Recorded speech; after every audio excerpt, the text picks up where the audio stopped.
시청자 여러분 안녕하십니까. 마켓나우 일부의 김호수. 고은별입니다.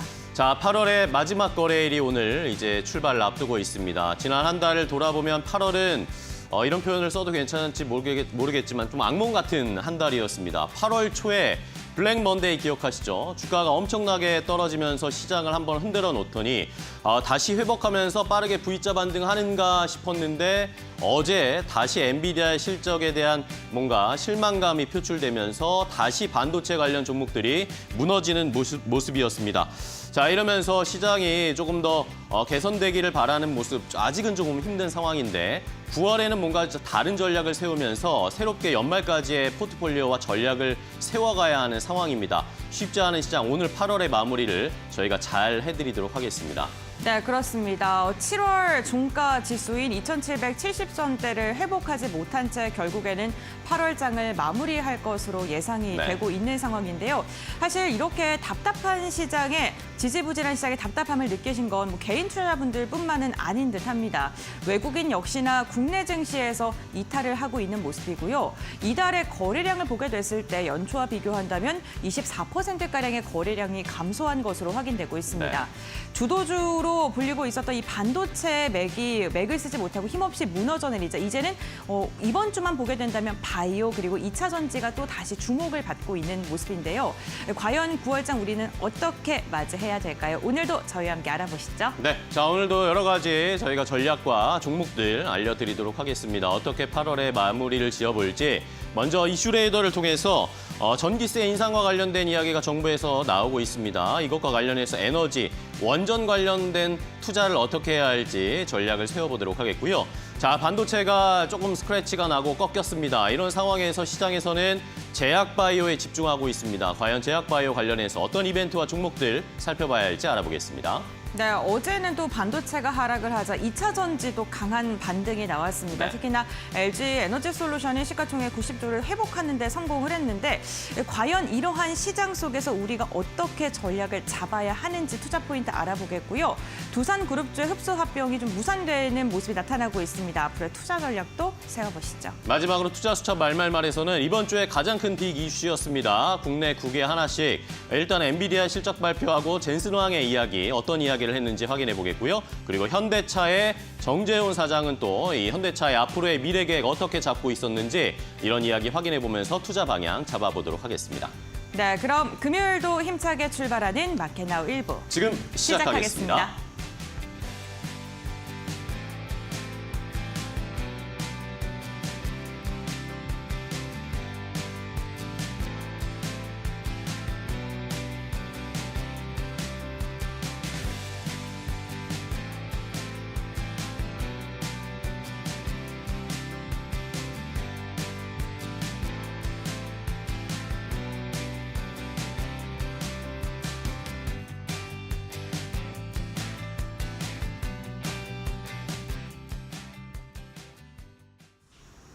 네, 마켓나우 1부 글로벌 포커스로 문을 열어보겠습니다. 우리가 잠든 사이 세계 시장에서는 어떠한 이슈가 있었고 우리 시장에는 어떤 영향을 미칠까요? 유한타증권의 천안본부점 김정석 과장과 알아보겠습니다.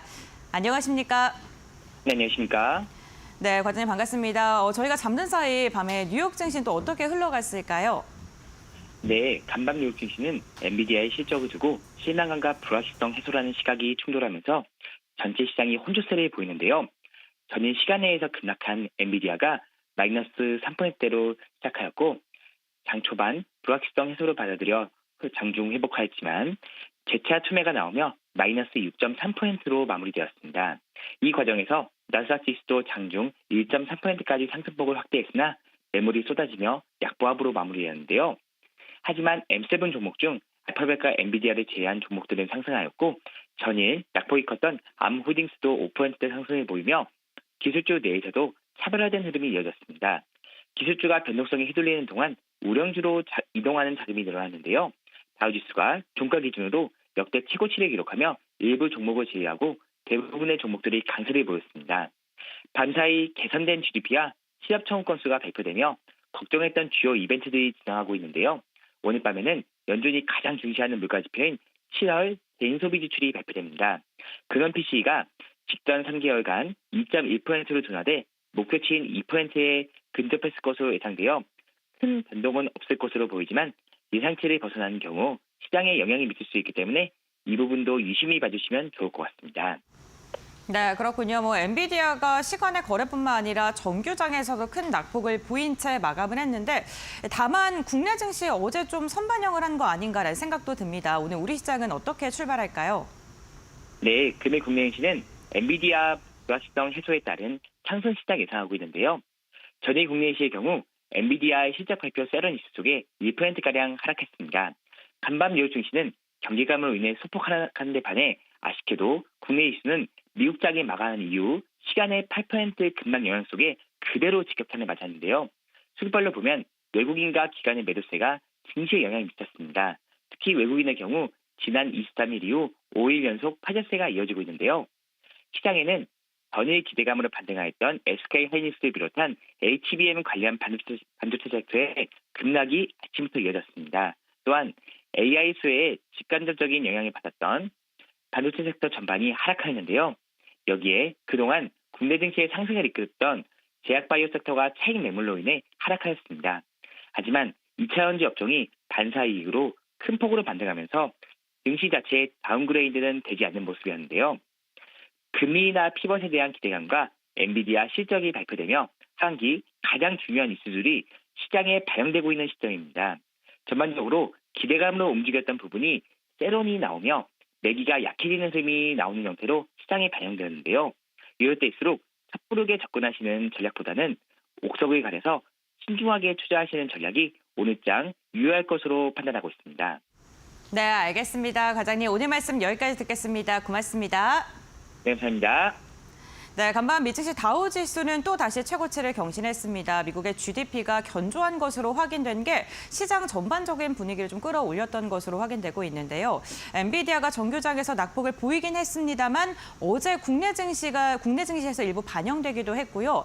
섹터별로 순환매가 돌면서 주도주가 빠르게 변화하고 있는 시장인 만큼 현금을 좀 확보를 하고 신중한 접근이 필요하다라고 투자 포인트 잡아주셨으니까요. 이 부분 참고하시면서 시장 대응해 보시길 바랍니다. 지금까지 글로벌 포커스였습니다.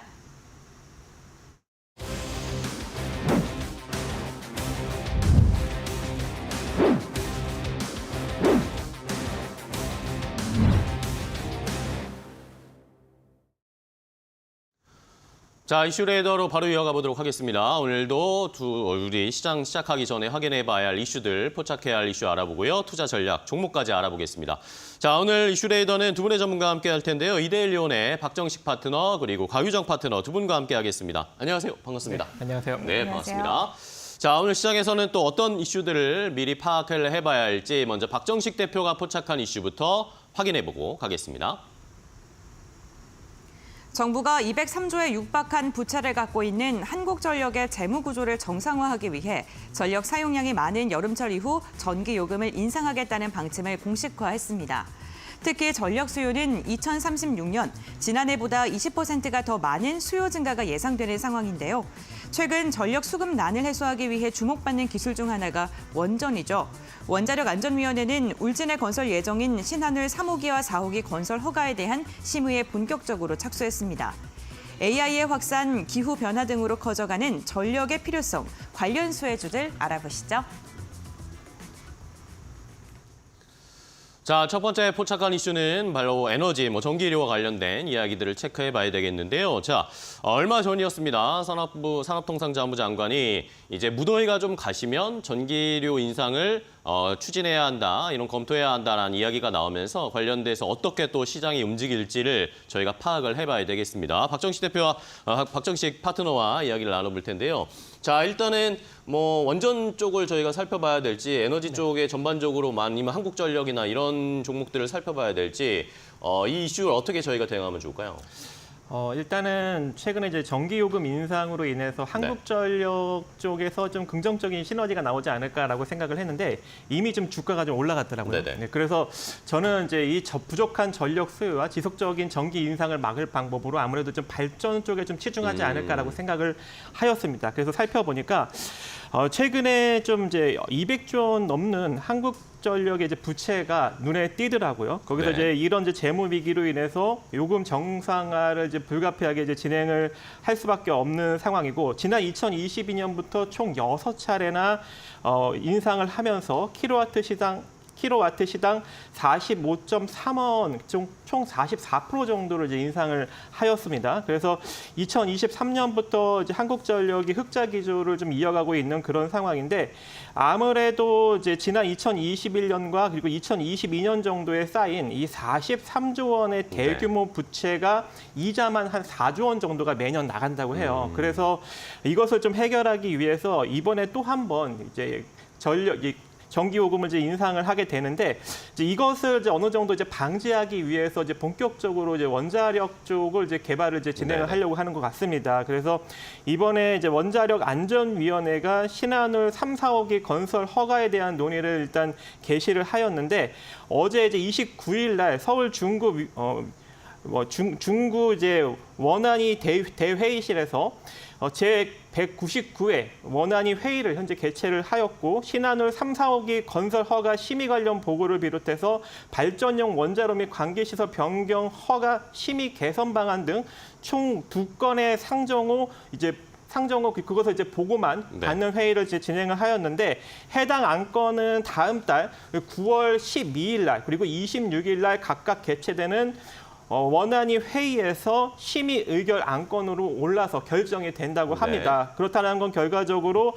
다음 달 중으로 건설 허가를 취득을 하고 이제 오는 10월에 본격적으로 착공식을 개최한다라는 어떤 그런 계획이 있는 것 같은데, 그렇게 된다면 이제 원자력 발전 테마가 다시 한번 움직일 수 있는 여력이 있지 않을까라고 생각을 해서 저는 이제 발전 테마에 한번 집중을 해보았습니다. 네, 좋습니다. 자, 일단은 뭐 국내에서 에너지 수급은 계속 좀 늘려나가야 되는 상황이니까 원전 건설과 관련된 이슈가 나올 수 있는데, 그런데 어쨌든 뭐 최근에 웨스팅하우스 이야기가 나왔잖아요. 원전 쪽에 뭐 주가가 막 급락하거나 이런 모습 보이진 않았지만 국내 이런 모멘텀, 원전을 더 추가로 짓는다, 이런 국내 모멘텀이 해외 이슈나 수주 이런 웨스팅하우스 관련된 이슈를 이겨낼 수 있을까요?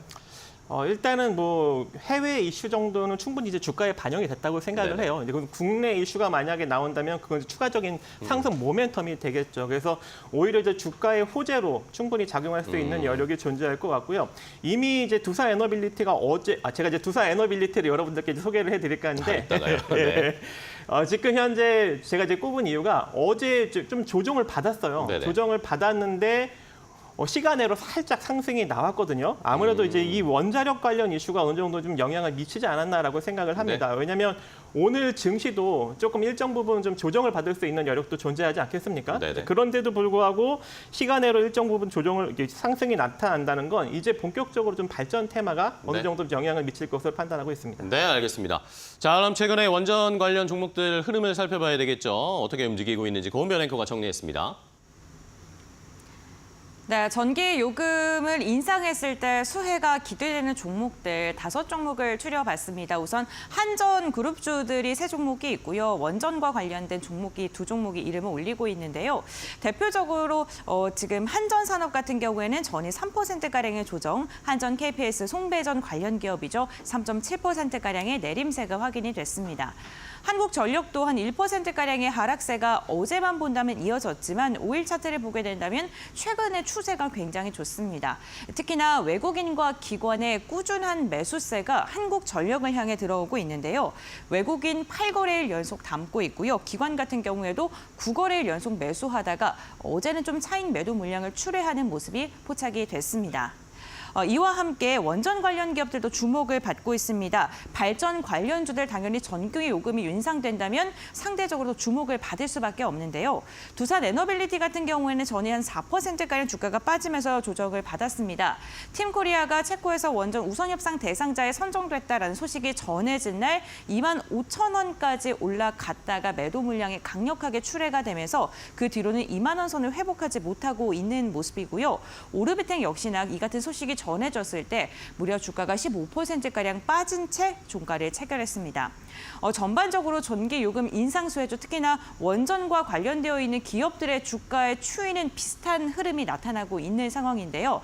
과연 이 같은 종목군들 중에서 모멘텀이 일어났을 때 더 확실하게 받을 수 있는 종목은 어떤 게 있을까요? 지금부터 알아보시죠. 자, 이렇게 전기료 인상 이야기가 나오고 우리나라에서 에너지의 수급도 안정적으로 좀 공급하기 위해서 필요한 종목들 오늘 살펴보면서 투자 유망 종목으로 살펴볼 텐데 박정식 파트너님은 어떤 종목 보실 겁니까? 네, 아까도 언급드렸다시피 네. 두산 에너빌리티, 두산 에너빌리티요? 예, 네. 보도록 하겠습니다. 일단 뭐 두산 에너빌리티가 최근 주가가 조금 부진하게 네네. 흘러가고는 있습니다. 하지만 어차피 이제 원자력 이슈가 조만간 이제 한두 달 안에 나올 수 있는 여력이 매우 높게 존재하기 때문에 아무래도 다시 한번 주가의 상승 탄력을 만들어가지 않을까 그렇게 생각을 하고 있습니다.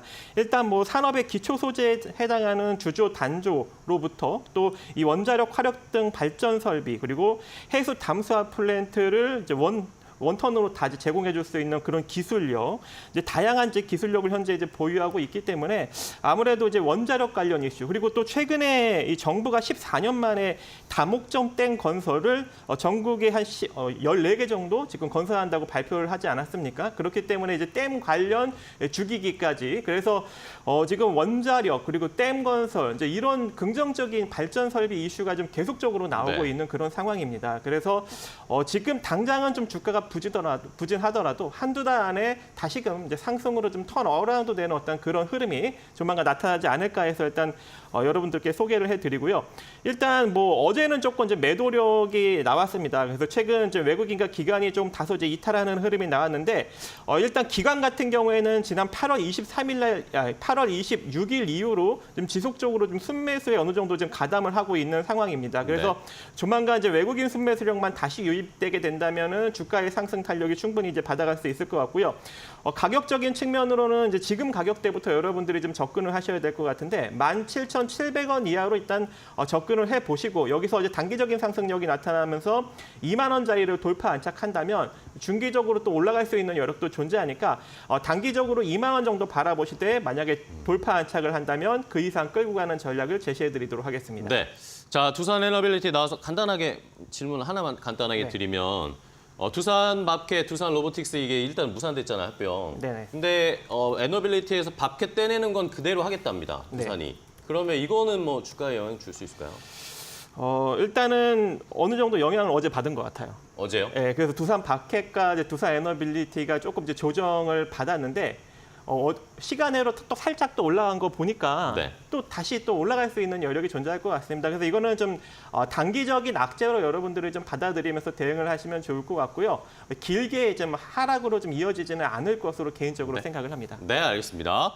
자, 일단 뭐 두산 에너빌리티를 첫 번째 종목으로 함께 확인을 해봤고요. 뭐 원전의 대표주라고 할 수 있죠. 다시 한번 반등 기대해 보겠고요. 자, 이번에 곽유정 파트너님은 이런 상황, 전기료 인상, 에너지와 관련해서 어떤 종목 보실 겁니까? 네, 오늘은 건설주 가지고 왔는데요. 건설주요? 보통 건설 기업들이 이렇게 원전 관련해서 시공을 하거든요. 아, 예, 그렇기 그렇죠. 때문에 관련 이제 연관성이 있기 때문에 가지고 왔고요. 이번 주에 제가 또 원전 관련 이슈 하면서 우리 기술 가지고 왔었는데 네. 다른 원전 관련 종목들 보니까 아직 조금 더 조정이 더 나올 가능성이 좀 높아 보여서 지금 시점에서 금리 인하의 수혜도 지금 들어오고 있고 또 부동산 대책 그러게요. 관련 이슈도 들어오고 있는 건설 관련 기업들이 지금 또 이런 원전 관련 이슈와 함께 올라올 가능성이 높아 보여서 오늘은 대우건설 가져갔고요. 사실 지금 분위기 대우건설 좋으니까. 네, 같은 경우에는 또 팀코리아 멤버 중 네네. 하나잖아요. 팀코리아에서 이제 각자 맡은 바들이 있는데 한전기술 같은 경우에는 설계를 맡고요. 그리고 한전연료는 핵연료, 그리고 한전 KPS는 시운전 정비, 그리고 두산 에너빌리티 같은 경우에는 주기기와 시공을 맡게 되는데 대우건설이 전체적으로 봤을 때 시공 주관사로서 두산 에너빌리티와 같이 협업을 하면서 이 주설비 공사뿐만 아니라 기기 설치, 각종 인프라 건설 등 시공 전반을 책임지는 역할을 한다라고 볼 수가 있을 것 같습니다. 네. 이전에 그 2009년도 아랍에미리트 바라카 원전 수주 당시에는 삼성물산과 현대건설이 참여를 했었는데 대우건설 같은 경우에는 사실 이렇게 해외 시공 관련 경험이 이번이 처음이긴 하거든요. 근데 그럼에도 불구하고 과거 이제 국내에서는 관련 이제 시공 경험들이 다수 있습니다. 대표적으로 봤을 때 월성 원자력 발전소 3, 4호기 주설비 공사를 맡기도 했었고요. 거기다 또 신월성 원자력 발전소 1, 2호기 주설비 공사와 같은 대형 상용 원전을 시공해서 기술력을 입증받은 바 있습니다. 이후에 30여 개의 원자력 관련 프로젝트를 수행한 탄탄한 경험을 바탕으로 해서 이번 이렇게 체코 원전 관련해서 팀코리아 멤버로서 이런 또 성과를 낼 수 있었기 때문에 이번에 3월 달 이제 본계약 체결하게 되면은 이제 향후 관련된 또 매출액이 반영될 것으로 이제 기대가 된다라고 볼 수가 있을 것 같고요. 사실 이러한 이제 노력의 이제 뒷받침에는 이전부터 대우건설 쪽에서 체코와 한국 간의 원전 건설 포럼 등을 개최를 한다든지 내지는 현지 기업들과 MOU를 체결한다든지 이런 물밑 작업들이 있었습니다. 네네. 그러다 보니까 주택 건설 경기가 안 좋았음에도 불구하고 대우건설 같은 경우에는 해외 수주를 계속해서 또 올리고 있는 중이기도 하거든요. 해외 수주 실적을 보니까 매년 지금 증가하고 있는데 2021년도까지만 해도 해외 수주 달성액이 1,000억 원대밖에 되지가 않았거든요. 네. 그런데 지난해 같은 경우에는 3조 1,322억 원대까지 대폭 증가했습니다. 그래서 어떤 이슈가 있었는지 보니까요. 일례로 나이지리아 같은 경우에는 석유화학 플랜트 수주권을 따냈고요. 네. 이라크에서는 항만과 도로 토목 관련해서 수주가 있었고 베트남에서는 신도시 개발 건축을 중심으로 해서 이러한 사업 포트폴리오를 계속해서 구축해 나가기도 했었고요. 올 하반기에도 또 수주 모멘텀이 또 추가적으로 있습니다. 네. 보니까 투르크메니스탄 비료 플랜트 프로젝트 2건 정도가 지금 대기 중에 있고요. 이라크 알포 항만 해군기지, 리비아 재건 사업 프로젝트, 베트남 신도시 개발 사업 이런 이제 부분들이 향후에 또 대우건설의 또 먹거리로 작용이 될 가능성이 높기 때문에 해당 수주권을 또 대우건설이 따내는지 이런 부분들도 관전 포인트라고 볼 수 있을 것 같고요. 현재 이제 주가 보시면 대우건설의 이제 주가 같은 경우에 월봉 흐름을 보시면 거진 또 바닥 구간까지 나왔습니다. 최근에 이 체코 원전 수주 관련해서 반등이 한번 강하게 나왔었거든요.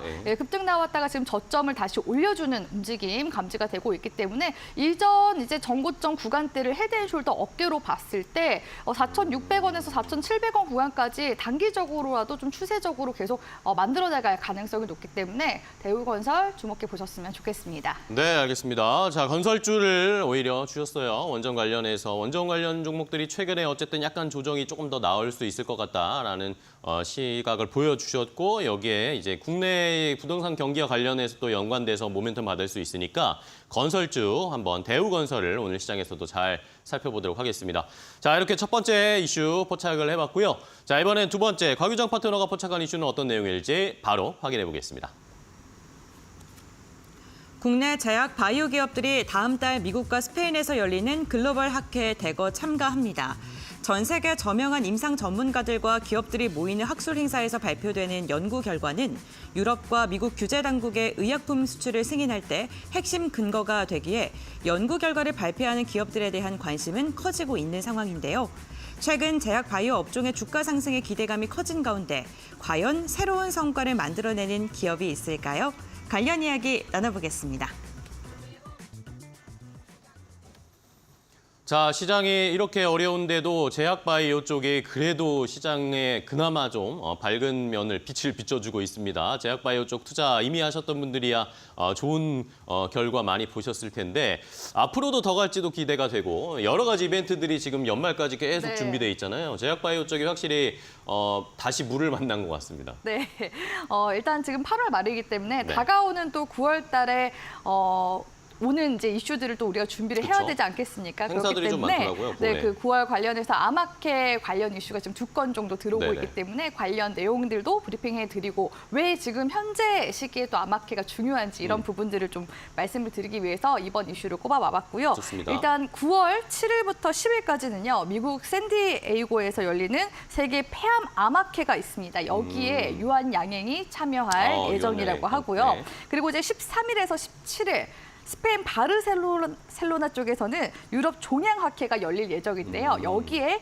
HLB와 에스티팜, 루닛이 참여할 예정이라고 볼 수가 있겠습니다. 특히 이 유럽 종양학회 같은 경우에는요, 세계 3대 암학회로 분류가 되는데요. 네네. 나머지 이제 암학회 같은 경우에는 임상 종양학회와 미국 암학회가 있다라고 볼 수가 있을 것 같고요. 보통 이제 여기에서 발표를 하게 되면은 나중에 향후에 이런 뭐 유럽이나 미국 쪽이 이제 규제 당국이 있잖아요. 네네. 그럼 규제 당국 쪽에 임상 자료들을 이제 근거로서 또 제시를 할 수가 있기 때문에 이런 관련 모멘텀이 또 중요하다고 볼 수가 있을 것 같고요. 또한 이제 학회에서 발표되는 국산 항암제 연구 결과가 향후에 또 이렇게 기술 수출과 품목 허가 등의 성과로 또 이어지는 그런 이제 케이스들도 지금 계속 만들어져 네네. 가고 있는 중이기 때문에 현 시기에서는 이 암학회 관련 이슈를 좀 잘 보시는 게 좋을 것 같습니다.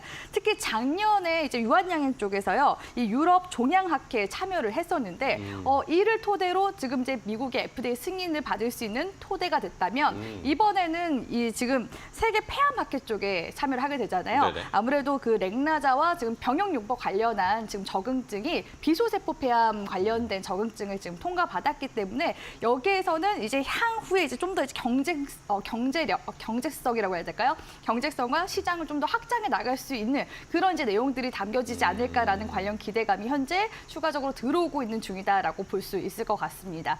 혹시 비소세포 폐암과 그냥 폐암의 차이가 뭔지 아시나요? 어려운데요. 네, 그 폐암의 크기가 작으면 그 소폐암이라고 이제 보시면 네네. 될 것 같고요. 근데 이제 그 크기가 크면 비소 세포 폐암이 되는 거다라고 보시면 되겠습니다. 그래서 전 세계적으로 폐암 환자들 중에서 많은 환자들이 이런 비소세포 폐암을 또 앓고 있기 때문에 네. 지금 이 렉나자 관련한 병역용법이 특히나 주목을 받고 그쵸. 있는 중이라고 네. 볼 수가 있을 것 같고요. 다만 지금 이제 FDA에서 승인을 받은 것은 이제 병역용법인데 렉나자를 단독으로 사용했을 때 성과는 어떠한지 그런 부분들이 이번에 이 세계 폐암학회 쪽에서 다뤄질 예정이라고 그래요? 하고요. 경쟁 약물이 있거든요. 영국의 아스트라제네카의 타그리소라는 경쟁 약물이 있는데 이 약물 같은 경우에는 지금 현재 비소세포 폐암 3세대 표적 치료제로 가장 널리 쓰이고 있는 치료제라고 볼 수가 있을 것 같고요. 주로 단독 요법으로 쓰이고 있고 현재 시장 경제성 같은 경우에는 지난해 매출액만 해도 8조 원에 달한다고 합니다. 그렇기 때문에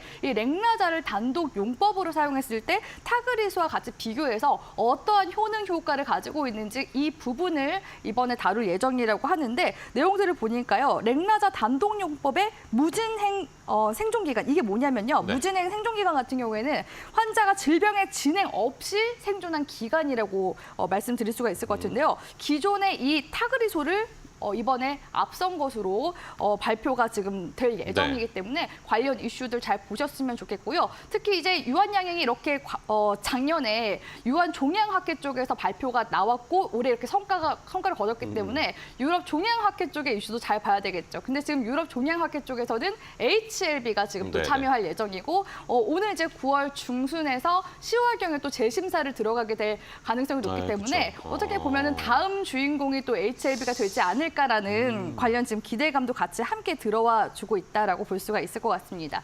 이번에 이 HLB의 리보세라닉 같은 경우에는 중국 항서제약과의 또 캄렐리 주마비 병용 용법 관련해서 FDA 지금 승인 네. 신청을 지금 넣고 있는 중이라고 볼 수가 있을 것 같은데요. 보니까 리보세라닉과 관련된 용법에 관련해서 지금 연구 결과를 대략 한 9건 정도를 결과를 공개를 할 예정이라고 합니다. 이번 네. 발표에서는요. 기존 공개된 지표 외에도 신규 내용들도 대거 담을 예정이라고 하니까 향후에 이 리보세라닉과 관련된 적응증 계속 추가적으로 또 연구 개발하고 있잖아요. 특히나 골육종이나 담도암, 식도암 이런 다양한 암점이 포함되어 있는 적응증 관련해서도 내용이 조금 더 담겨질 가능성이 높아서 이번에 간암 신약으로 만약에 허가받게 되면 다음 또 적응증에 대한 또 기대감도 굉장히 또 커질 수 있기 때문에 관련 내용들 굉장히 중요하다고 보고 있습니다. 네. 이 외에도 에스티팜과 루닛과 관련된 또 기업들도 같이 함께 이 암학회 참여해서 내용들이 지금 있기 때문에 계속해서 관심 있게 지켜보시면 좋을 것 같습니다. 네, 알겠습니다. 자, 이렇게 제약바이오 쪽에 9월에 학회가 줄줄이 지금 계획이 되어 있습니다. 여기에서 이제 관련된 종목들의 흐름 살펴봐야 되겠죠. 최근에 유한양행의 거래량이 삼성전자, SK하이닉스의 거래량보다 많은 그만큼 시장에서 많은 관심을 갖고 있는 상황 많이 들으셨을 겁니다. 자, 관련된 종목들의 흐름 고은별 앵커가 확인을 시켜드리도록 하겠습니다. 네, 다음 달 진행되는 아마케에서 기술을 공개하는 기업들 5가지 종목을 추려봤습니다. 최근에 시장에서 가장 큰 주목을 받았던 바이오주 유한양행의 것입니다. 어제도 1%가량 상승하면서 무려 7거래일째 주가의 상승이 이어졌는데요. 다만 최근에 많이 올랐기 때문일까요? 어제는 외국인과 기관의 차익 매도 물량이 출회가 됐습니다. 랭나자의 시장 확장성을 평가받을 수 있다는 게 다음 달 세계 폐암 학회에서 연구 결과라고 하는데요. 이 부분 주목해 보시면서 대응해 보시면 좋을 것 같고요. 어제 HLB가 2%가량 상승했습니다. 역시나 세계 폐암 학회뿐만 아니라 유럽 암학회에서도 항서제약이 연구 결과를 발표한다라는 소식에 다시금 좀 꿈틀거리고 있습니다. 투자 심리에 어떠한 영향을 미칠지 주목하셔야 될 것 같고요. 최근에는 8만 원대 중후반에서 등락을 거듭하고 있습니다. 이와 함께 국내 의료 AI 기업 중에서는 유일하게 학회에 참여하는 루닛입니다. 벌써 4년째 유럽 종양학회에 참여를 하고 있고요. 어제는 0.5%가량 상승했고 지난주 25%가량 급등을 한 후에 지금은 좀 눈치를 보는 모습이 나타나고 있고요. ST팜 같은 경우에 2%가량의 주가 조정이 어제 있었습니다. ST팜은 먹는 대장암 치료제로 개발 중인 치료제에 대한 임상 1상을 발표할 예정인데요. 어제는 한 걸음 쉬어갔지만 최근 추세를 봤을 때는 꾸준하게 상승을 하고 있는 모습이 나타나고 있습니다. 어쨌든 암학회에 참가하는 기업들뿐만 아니라 제약 바이오 관련 기업들 최근 시장이 흔들릴 때마다 견조하게 버텨주는 움직임이 나타났는데요. 과연 학회 발표를 토대로 주가가 강한 상승을 받을 종목은 어떤 게 있을까요? 주목해볼 종목 지금부터 알아보겠습니다.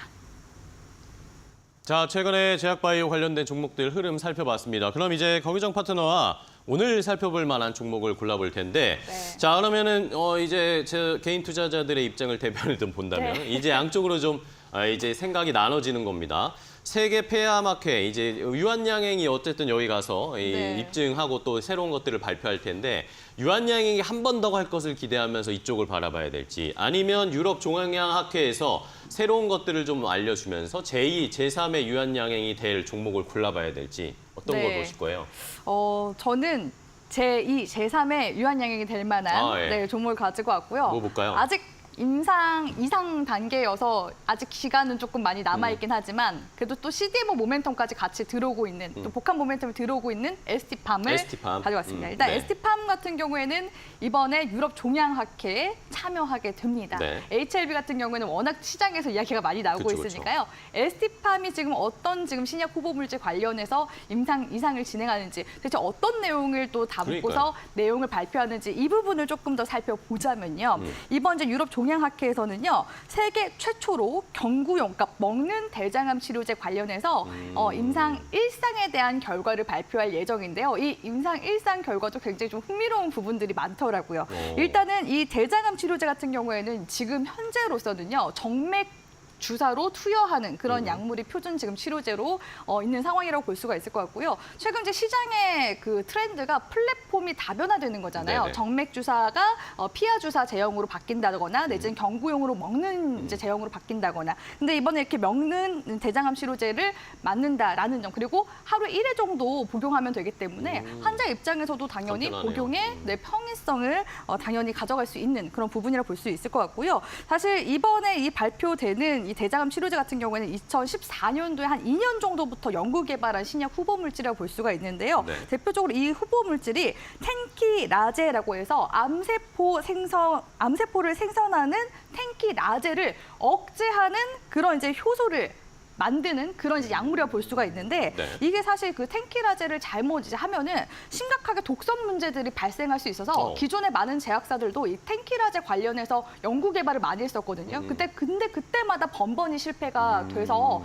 도전을 아무도 하지 않았었는데 네. 이 텐키라제 쪽에서 지금 임상 1상 관련해서 안전성을 검증받았다. 여기서부터가 일단은 굉장히 좀 좋은 출발이다라고 볼 그렇네요. 수가 있을 것 같고요. 거기에다가 지금 보니까 이제 임상 2상 계획 지금 들어갔고 임상 2상이 지금 진행 중에 있거든요. 네. 그럼 임상 이상에서는 어떻게 진행을 하냐라고 보니까 최근에는 FDA 승인받은 종목들 보면 거의 네. 병용용법 관련해서 승인을 받더라고요. 그래서 이 지금 약물 역시도 텐키라제와 같이 함께 병용용법으로 지금 쓰일 수 있는 그런 이제 또 약물을 같이 함께 지금 연구 개발하고 있는데 MEK 억제제라고 해서 이 MEK 억제제 같은 경우에는요. 암을 유발하는 신호를 억제하는 치료제라고 합니다. 아직까지는 이 대장암 쪽에 적응적으로 품목 허가를 받지 못했는데 또 이 부분까지도 같이 발굴을 네. 해서 같이 병용용법으로 지금 임상 이상 진행 중이거든요. 그래서 이 내용들을 좀 잘 봤으면 좋겠고요. 사실 전 세계적으로 봤을 때 이 대장암 관련해서는 네. 글로벌 9조 가까이 되는 그런 이제 시장이라고 볼 수가 있고 대장암 현재 표준 치료제로 얼비툭스라고 이제 머크사에서 만든 대장암 네. 치료제가 있는데 이게 또 내성이 있으면 또 그 내성이 있으면은 아무래도 환자들 입장에서 말을 안 듣기 때문에 다른 약물을 찾아야 되는데 그쵸. 아직 대체되는 약물이 그렇게 많지가 않습니다. 그러니까 그런 어떻게 보면은 지금 대장암 치료제 시장은 굉장히 또 큰 시장인데 거기서의 어떻게 보면은 블루오션이라고 해야 될까요? 그런 블루오션을 찾아서 이렇게 이제 기존 치료제로 효능이 무력화된 대장암을 치료하는 그런 환자군을 지금 표적으로 삼아서 치료제를 개발하고 네. 있기 때문에 향후 가치로 봤을 때는 최소한 2, 3조 정도 보수적으로 잡아가 볼 수 있어서 네. 이런 관련된 성과 내용들이 이번에 발표될 예정이라고 하니까 주목해 보셨으면 좋겠습니다. 네, 알겠습니다. 자, 유럽 종양학회에 참여한 ST팜 여기에서 과연 어떤 이야기를 들려줄지 이게 주가의 반영이 어떻게 될지 한번 잘 살펴보도록 하겠습니다. 자, 이번에는 박정식 파트너님도 하나 제약바이오 쪽에 볼까요? 네, 저는 이제 저번과 똑같이 이제 그때도 이제 유한양행 이제 같이 이슈를 좀 이야기했을 때 이제 CG 인바이츠를 네, CG 인바이츠. 언급을 드렸는데 이 회사가 일단 뭐 다양한 좀 이슈를 현재 좀 보유하고 있는 것으로 일단 풀이가 됩니다. 일단 지난해 이제 최대 주주가 바뀌었죠. 이제 네. 뉴 레이크 인바이츠 투자로 이제 최대 주주가 바뀌었고 1년간 유지했던 크리스탈 지노믹스였던 사명을 이제 변경을 하고 본격적으로 이제 구조 조정을 단행을 해서 항암 백신 개발로 이제 사업을 이제 재설정을 하였거든요. 네. 그래서 이제 본격적으로 이제 개발하는 것이 바로 이제 면역 항암제 캄넬리주맙과 그리고 아이발티 녹스타드입니다. 그래서 최근에 이 이제 두 가지를 가지고 이제 본격적으로 현재 항암 백신을 이제 만들겠다라는 이야기를 지금 하고 있는 상황인데 네. 일단 캄넬리주맙은 일단 HLB 그룹과 같이 이제 공동 개발을 현재 지금 진행을 하고 있는 것으로 이제 보여지고 있고 그래서 캄넬리주맙은 현재 식도암 및 간암 적응증으로 글로벌 3상 임상을 지금 진행 중에 있고요. 거기다가 일단 비소세포암과 고륙종 환자 대상으로 중국 등에서 이제 글로벌 2상도 현재 이제 진행을 중에 있는 상황입니다. 그리고 이발티 노스타드 같은 경우에는 이 췌장암과 골수 형성 이상 증후군 그리고 급수 골수성 백혈병 그리고 간암 등을 적응증으로 현재 개발을 하고 있는데 네. 현재 임상 2상을 진행 중인 췌장암 임상에 현재 집중을 하고 있습니다. 그래서 이것이 만약에 이제 성공을 하게 된다면 올 연말이나 내년 연초 정도에 이제 기술 수출도 가능하지 않을까라는 좀 전망이 나타나고 있어요. 그래서 현재 좀 기술 수출 관련으로 이슈가 하반기에 나올 수 있는 여력이 존재하기 때문에 지금 한번 관심을 가져볼 필요성이 존재할 것 같고 네. 또 이것을 시간이 다 됐습니까? 네. 네. 그래서 좀 관심을 가지면 좋을 것 같습니다. 알겠습니다. 네. 자, 이렇게 제2, 제3의 유한양행이 될 수 있을 만한 제약바이오 관련된 종목 두 가지를 오늘 살펴드렸으니까요. 시장에서 좀 더 집중해보고 9월에 있을 행사, 학회들을 저희가 더 주목하면서 뉴스 모니터링 해보시면 좋을 것 같습니다. 자, 오늘 두 분과 함께 이슈레이더 이야기 나눴습니다. 좋은 전략 알려주셔서 감사하고요. 다음 주에 또 뵙도록 하겠습니다. 고생 많으셨어요. 고맙습니다.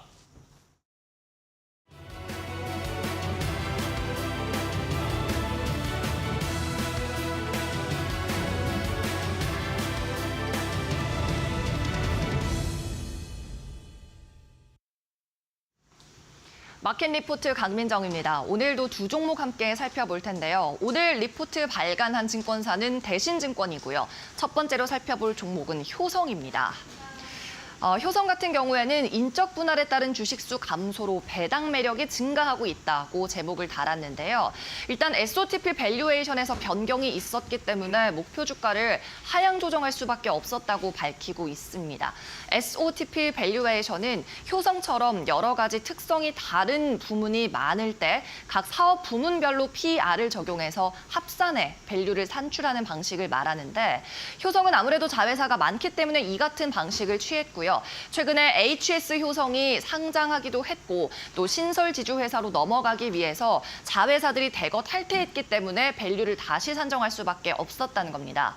목표 주가는 7만 원으로 하향 조정을 했지만 배당 매력도가 여전히 있다고 보기 때문에 투자 의견은 매수 유지했네요. 더 자세히 살펴보도록 하겠습니다.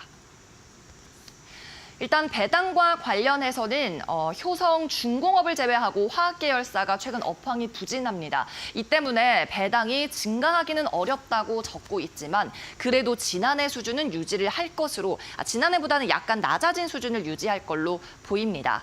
최근에 TNS, 효성 TNS 같은 경우에는 연결 자회사인데 상장은 되어 있지 않습니다. 비상장 자회사에서 개선세가 나타나고 있고 상반기 말 기준으로 현금을 500억 원 보유하고 있는데요.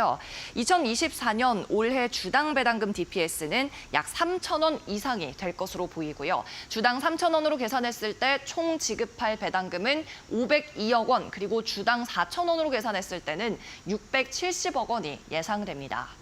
또 효성이 배당금을 낮추기 어려운 이유 상속 이슈가 있기 때문인데 고 조성래 회장이 가진 자회사 지분, 이 상속 가액이 총 700억 원이 넘어가는 상황입니다. 삼형제가 이를 물려받기 위해서 납부해야 할 상속세가 4천억 원이 넘어가는 상황인데요. 이런 상속세를 마련하기 위해서라도 배당을 줄이기는 어려울 것으로 이야기를 하고 있습니다. 즉 대주주도 많이 대규모 지분을 가지고 있는 이 주식에서 나오는 배당금으로 현금을 창출해야 되기 때문이죠. 네, 이어서 다음 리포트 살펴보도록 하겠습니다. 다음은 DS증권에서 발간했고요. HD 현대중공업 살펴볼 텐데요. HD 현대중공업은 최근 가파른 상승세 이후에 한 달간 약 기간 조정을 받았습니다. 그 이유는 높아진 주가에 따른 차익 실현 욕구가 자극된 것도 있을 거고요. 지난 2분기 실적 발표가 된 이후로 발주 휴지기에 들어갔기 때문인데요. 하지만 DS투자증권은 이렇게 조선업이 쉬어갈 때 오히려 비중을 높여야 한다고 이야기를 하고 있습니다.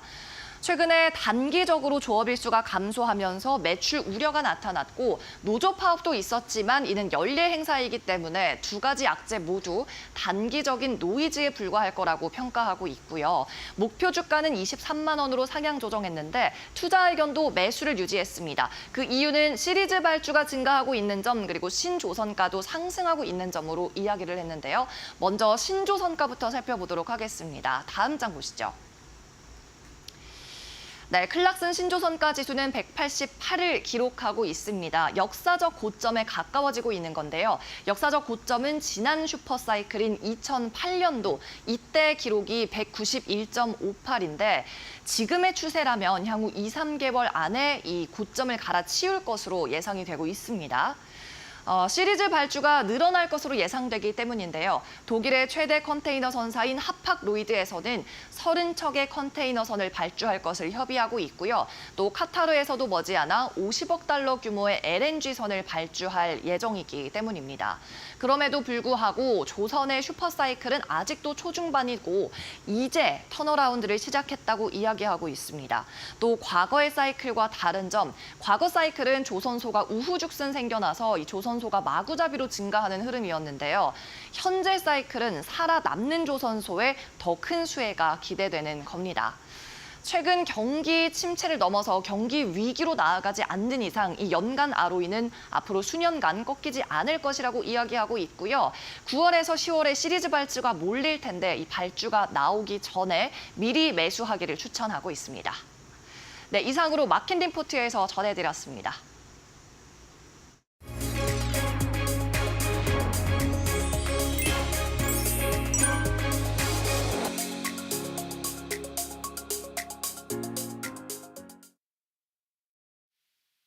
네, 안녕하세요. 반갑습니다. SK증권 2002점 서영원 차장입니다. 저희 미국 증시는 좀 혼조세로 좀 이어지는 모습이었고 전강 후약장으로 좀 마무리가 되는 모습이었습니다. 장 초반에는 미국의 2분기 경제 성장률 잠정치가 지난달 발표된 속보치 2.8보다 높은 3.0을 좀 기록하면서 경기 침체에 대한 가능성이 좀 낮아지고 빅컷에 대한 우려감들이 좀 완화되는 모습들을 보이면서 상승세를 좀 나타나주는 모습이었습니다. 다만 우리가 전일 엔비디아의 실적에 있어서 서프라이즈는 나왔습니다만 예상치보다는 상회했습니다만 예상치를 크게 상회하지 못하는 모습이 나타나주면서 시간에서 좀 떨어지는 모습이 나타나줬고 이 점을 좀 반영하면서 엔비디아가 하락을 하다 보니 시장은 전강 후약장으로 마감되는 모습들을 보였습니다. 반면에 애플과 테슬라는 좀 상승을 하는 모습들을 좀 보이면서 지수 자체가 크게 밀렸다라기보다도 업종별에서 좀 차별화가 좀 이루어지는 그런 움직임이 이어졌기 때문에 무조건적으로 우리나라 시장이 안 좋을 것이다라기보다도 약보합 출발 이후에 좀 관망세가 좀 짙어지는 그런 움직임들이 이어질 가능성이 높다라고 좀 보고 있습니다. 특히나 엔비디아에 대한 우려감으로 인한 하락분에 대해서는 우리나라 시장에서는 전일 시장에서 반도체 시장이 좀 이미 반영을 했기 때문에 이러한 부분들이 어느 정도 선반영된 모습들을 좀 보이고 있고 그렇기 때문에 오히려 저가 매수에 대한 기회도 좀 나오지 않을까라는 기대감을 갖고 있는 상황입니다. 최근 반도체 쪽에서의 약세가 이어지고 있으나 다른 업종에 대한 순환매가 좀 이어지고 있다라고 좀 볼 수 있기 때문에 지금 구간에서는 지수의 큰 폭의 하락보다는 업종 교체에 대한 포트 조정이 더 유효할 것으로 예상이 되는 만큼 업종에 대한 부분들을 좀 구분해서 살펴보시면 좋을 것 같고요. 최근 움직임에선 조선 관련 흐름들과 그다음에 원전 섹터에 대한 움직임들이 상당히 좀 긍정적으로 좀 이어지고 있다라고 좀 볼 수 있겠습니다. 그 상황 속에서 우리가 좀 관심 있게 볼 만한 종목을 본다라면 하나오션 함께 좀 보실 수 있을 것으로 예상이 되는데요. 조선 해양 플랜트 쪽 군수선 사업을 진행하고 있는데 최근 하나오션이 미국의 필리조선소를 인수를 하면서 여기에 대한 부분에 대해서 여러 가지 말들이 나왔습니다. 하지만 최근 미국 상원 의원과 군사위원장과 함정의 사업에 대해서 논의가 이루어지고 있다라는 얘기가 좀 이어지면서 미국 방산 시장에 대한 진출 기대감들이 좀 반영되고 있다라고 좀 볼 수 있겠고요. 그런 점들을 반영한다라면 조선업종에서 그동안 좀 실적 때문, 우려감 때문에 오르지 못했던 하나오션이 좀 순환매격으로 움직일 수 있을 것으로 예상이 됩니다. 그런 점들을 좀 반영해 주듯이 외국인의 수급이 지속적으로 좀 들어오고 있는 상황인 만큼 거기에 대해서 기대감을 좀 갖고 좀 진행을 해나가 보시면 좋을 것 같고요. 오히려 시장이 좀 약세가 나온다면 저가 매수 기회로서 좀 잡아볼 수 있는 부분들도 될 것이다라고 판단이 됩니다. 그다음에 최근 원전주에 대한 부분들도 현재 웨스팅하우스에 대한 좀 어느 정도 딴지가 이루어지고는 있으나 이것은 좀 정치적으로 해결할 부분이라고 판단되기 때문에 채권 수주 관련해서 수혜를 입을 수 있는 원전 섹터들도 관심 있게 살펴보시면서 오늘 금요일장이자 8월 마지막 장을 마무리해 보시는 게 좋지 않을까라고 말씀을 좀 드리도록 하겠습니다. 지금까지 SK증권 이천지점 서영원 차장이었습니다. 감사합니다.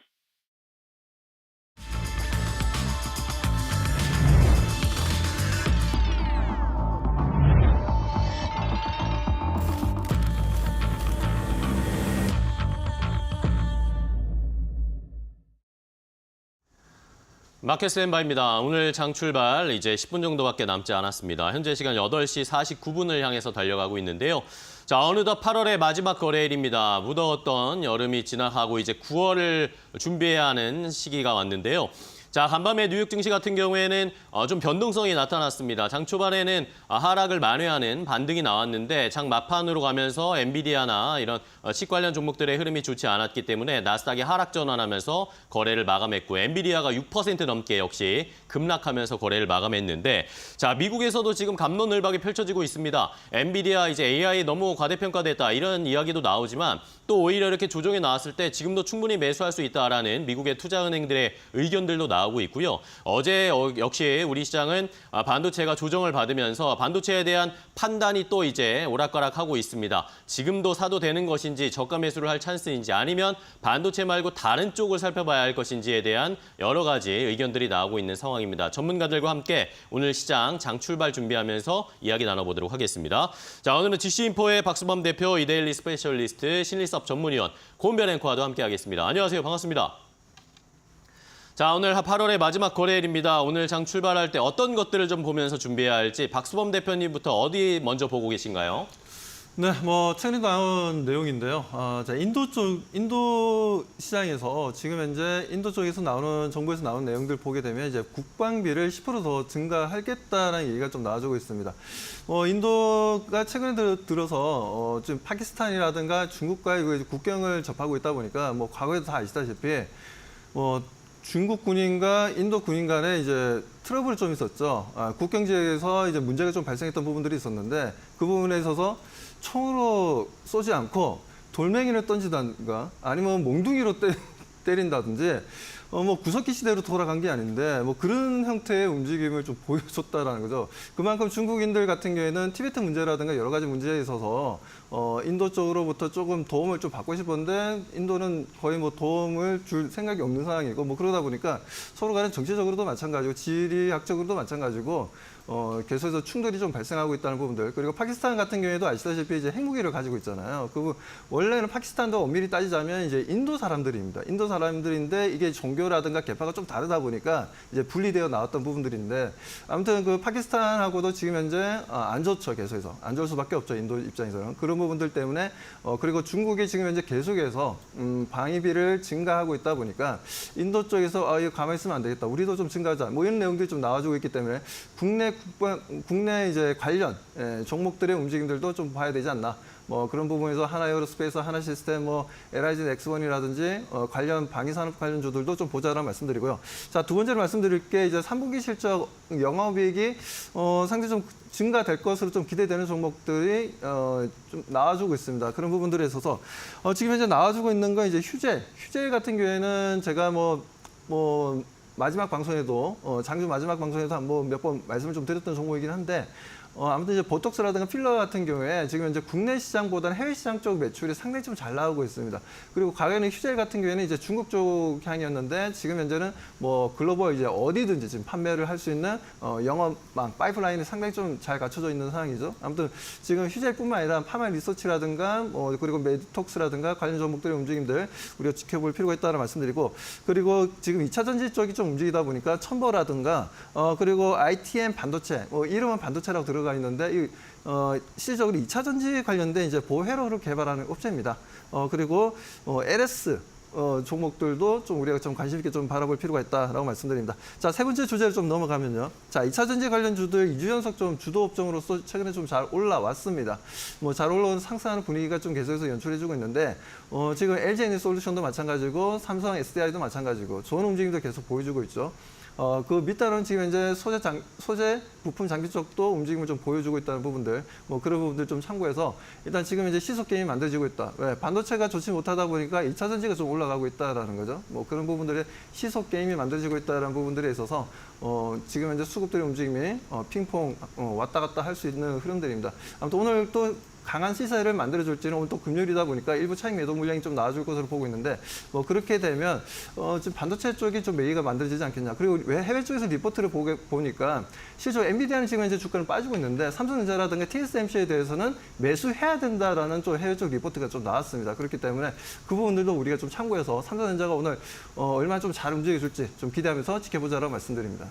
네, 알겠습니다. 박수범 대표는 인도의 국방비 증액 그리고 3분기 영업이익이 기대되는 종목들 마지막으로 2차 전지의 반등을 언급을 해주셨습니다. 2차 전지 어제 또 좀 강한 상승이 나온 것으로 확인이 되고 있는데 신입성 위원님께서는 이 부분 어떻게 보셨을까요?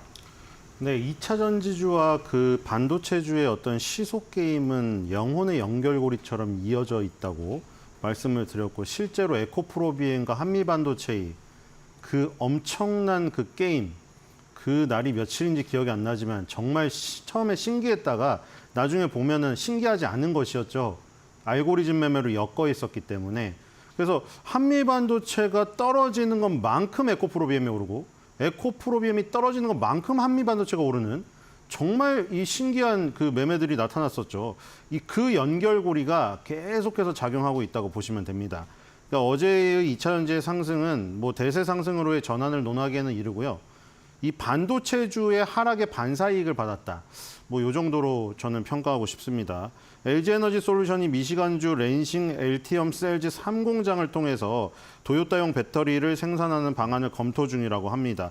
이게 무슨 얘기냐면은 미시간주 랜싱 얼티엄 셀즈는 GM하고 합작 공장이거든요. 그러니까 GM하고 합작 공장에서 그냥 도요타 것까지 생산하자는 거예요.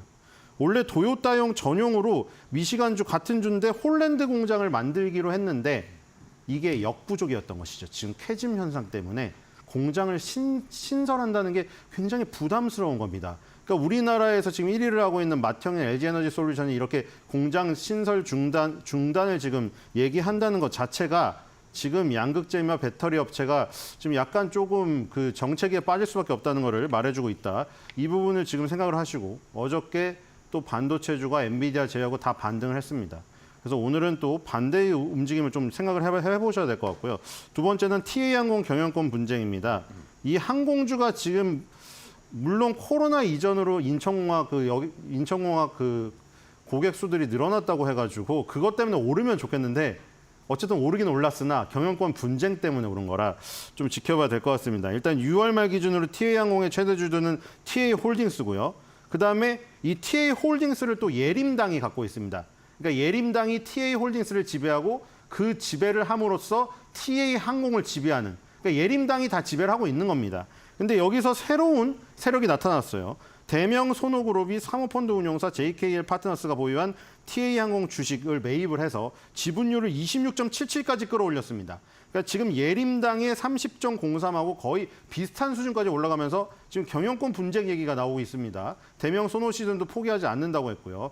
그래서 경영권 분쟁의 움직임으로 예전에 금호아시아나그룹과 같이 조금 움직일 개연성이 일단 생겼다. 뭐 가봐야 알겠습니다만. 그다음에 세 번째는 두산로보틱스와 두산밥캣 합병 계획을 철회하는 사건이 발생됐습니다. 이게 원래 처음부터 말이 많았죠. 두산밥캣이 그동안 두산그룹 먹여 살렸는데 아시다시피 두산그룹이 그동안 너무 어려웠잖아요. 뭐 정부가 원자력 한다 했다가 태양광 한다 했다가 다시 원자력 한다 했다가 정신없게 흔드는 바람에 두산그룹이 어려운 건데 두산밥캣이 열심히 퍼다 줬는데 두산밥캣 주주분들을 대우를 안 해주고 두산로보틱스가 요즘에 뜨겁게 떠오른다고 해서 적자 기업을 갖다가 합병 비율을 더 쳐줬어요. 그러다 보니까 불만이 많아가지고 금감원에서도 계속 정정 요구를 하고 있었고 그러는 가운데 결국에는 두산그룹이 100기를 들었습니다. 네. 어저께 두산로보틱스가 상승을 했죠. 두산밥캣도 상승을 하고요. 그래서 계속 지켜보셔야 되는 생각이 듭니다. 네, 알겠습니다. 자, 두산그룹주들도 역시 오늘까지 변동성이 이어질지 잘 지켜보셔야 되겠습니다. 개장 전 탑3 두 분이 알려주신 내용 시장에서 어느 정도 반영이 될지 살펴보도록 하겠고요. 자, 이제 장 출발 얼마 남지 않은 상황인데 분위기는 일단 코스피 코스닥이 약간은 엇갈리는 모습. 그래도 어제 하락을 좀 만회하기 위한 모습 보이고 있습니다. 동시효과 상황 더 자세하게 곤변 앵커와 확인해 보시죠. 네, 8월 마지막 거래일 국내 증시 예상 체결지수와 함께 살펴보겠습니다. 어제 미국 증시 엔비디아가 6%가량 하락하긴 했습니다만 실업 청구 건수 그리고 GDP의 상향 조정으로 인해서 다우지수는 사상 최고치를 경신하는 데 성공했습니다. 어제 국내 증시 미리 엔비디아의 하락을 선반영한 것일까요? 오늘은 양 지수 일제히 상승으로 출발이 예상되고 있는데요.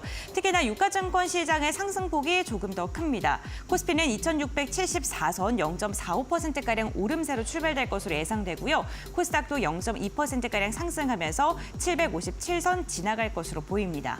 그렇다면 시가총액 상위 종목들의 출발 상황은 어떨까요? 1위부터 5위권을 보게 됐을 때 SK하이닉스가 1%가량 상승 출발이 예상됩니다. 다만 어제 5% 넘게 하락을 했기 때문에 오늘의 상승 출발의 폭은 다소 아쉽습니다. 삼성전자도 오늘 0.8%가량의 오름세로 출발을 예고하고 있고요. 어제 시가총액 90조를 돌파하는 데 성공한 LG에너지솔루션 오늘 보합권 출발, 현대차 같은 경우에는 0.3% 상승 출발 예상됩니다. 다음으로는 6위부터 10위권 함께 보겠습니다.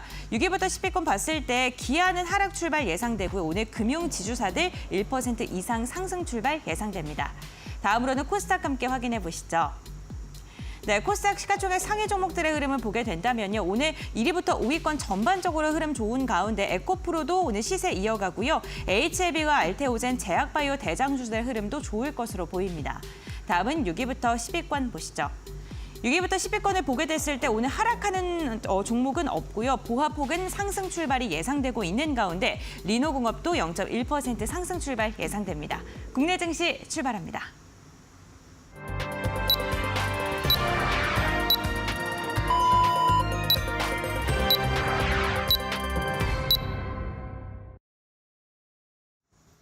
자, 2024년 8월 30일 금요일 국내 주식시장 출발을 했습니다.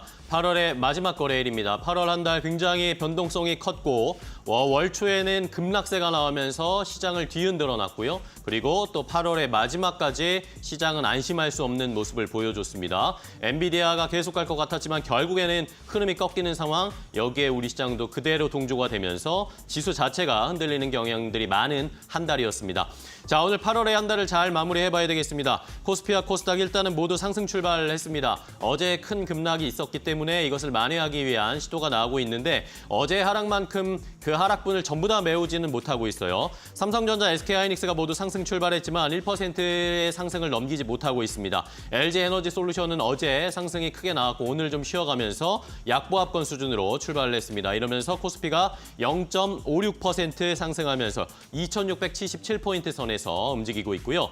코스닥 시장도 역시 상승 출발을 했는데 알테오젠과 에코프로비엠, 시총 1, 2위 종목들 동시호가 상황에서는 상승 출발할 것으로 예상됐는데 오히려 시작하니까 하락 출발하면서 알테오젠이 0.8% 가까이 하락세, 에코프로비엠도 0.6% 가까이 하락세로 출발을 했습니다. HLB도 역시 약보합권 수준으로 출발하는 모습 757포인트 0.2% 상승세를 보이면서 일단은 시장이 출발을 했습니다.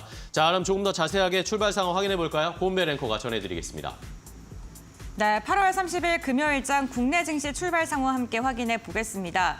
간밤 뉴욕 증시 굉장히 롤러코스터 같은 장세가 나타났습니다. 어제 국내 증시 엔비디아가 시간외 거래에서 급격하게 하락을 하자 이에 대한 영향으로 양 지수 모두 다 내림세로 마감을 했고요. 오늘은 이를 만회해 주듯이 양 지수 모두 다 상승으로 출발을 했습니다. 유가증권 시장 0.54%가량 오른 2,676선, 코스닥 같은 경우에도 0.25%가량 상승하면서 757선에 출발을 알린 상황입니다. 네, 이데일리 스핀을 통해서 조금 더 자세한 상황 알아보겠습니다. 유가증권 시장의 시가총액 상위 종목들 출발 상황 알아보시죠. 오늘 우선 코스피의 시가총액 상위 종목군들은요, 대체적으로 상승으로 출발을 했습니다. 엔비디아가 호실적을 발표했음에도 불구하고 AI 거품론이 쉽게 사라지지는 않고 있는 모습이 나타나고 있습니다. 어제 이로 인해서 삼성전자가 3% 넘게 빠졌고 SK하이닉스도 5% 이상의 낙폭을 보였었는데요. 오늘은 반발 매수세가 들어오면서 0.4%, 0.5% 소폭의 반등이 나타나고 있습니다.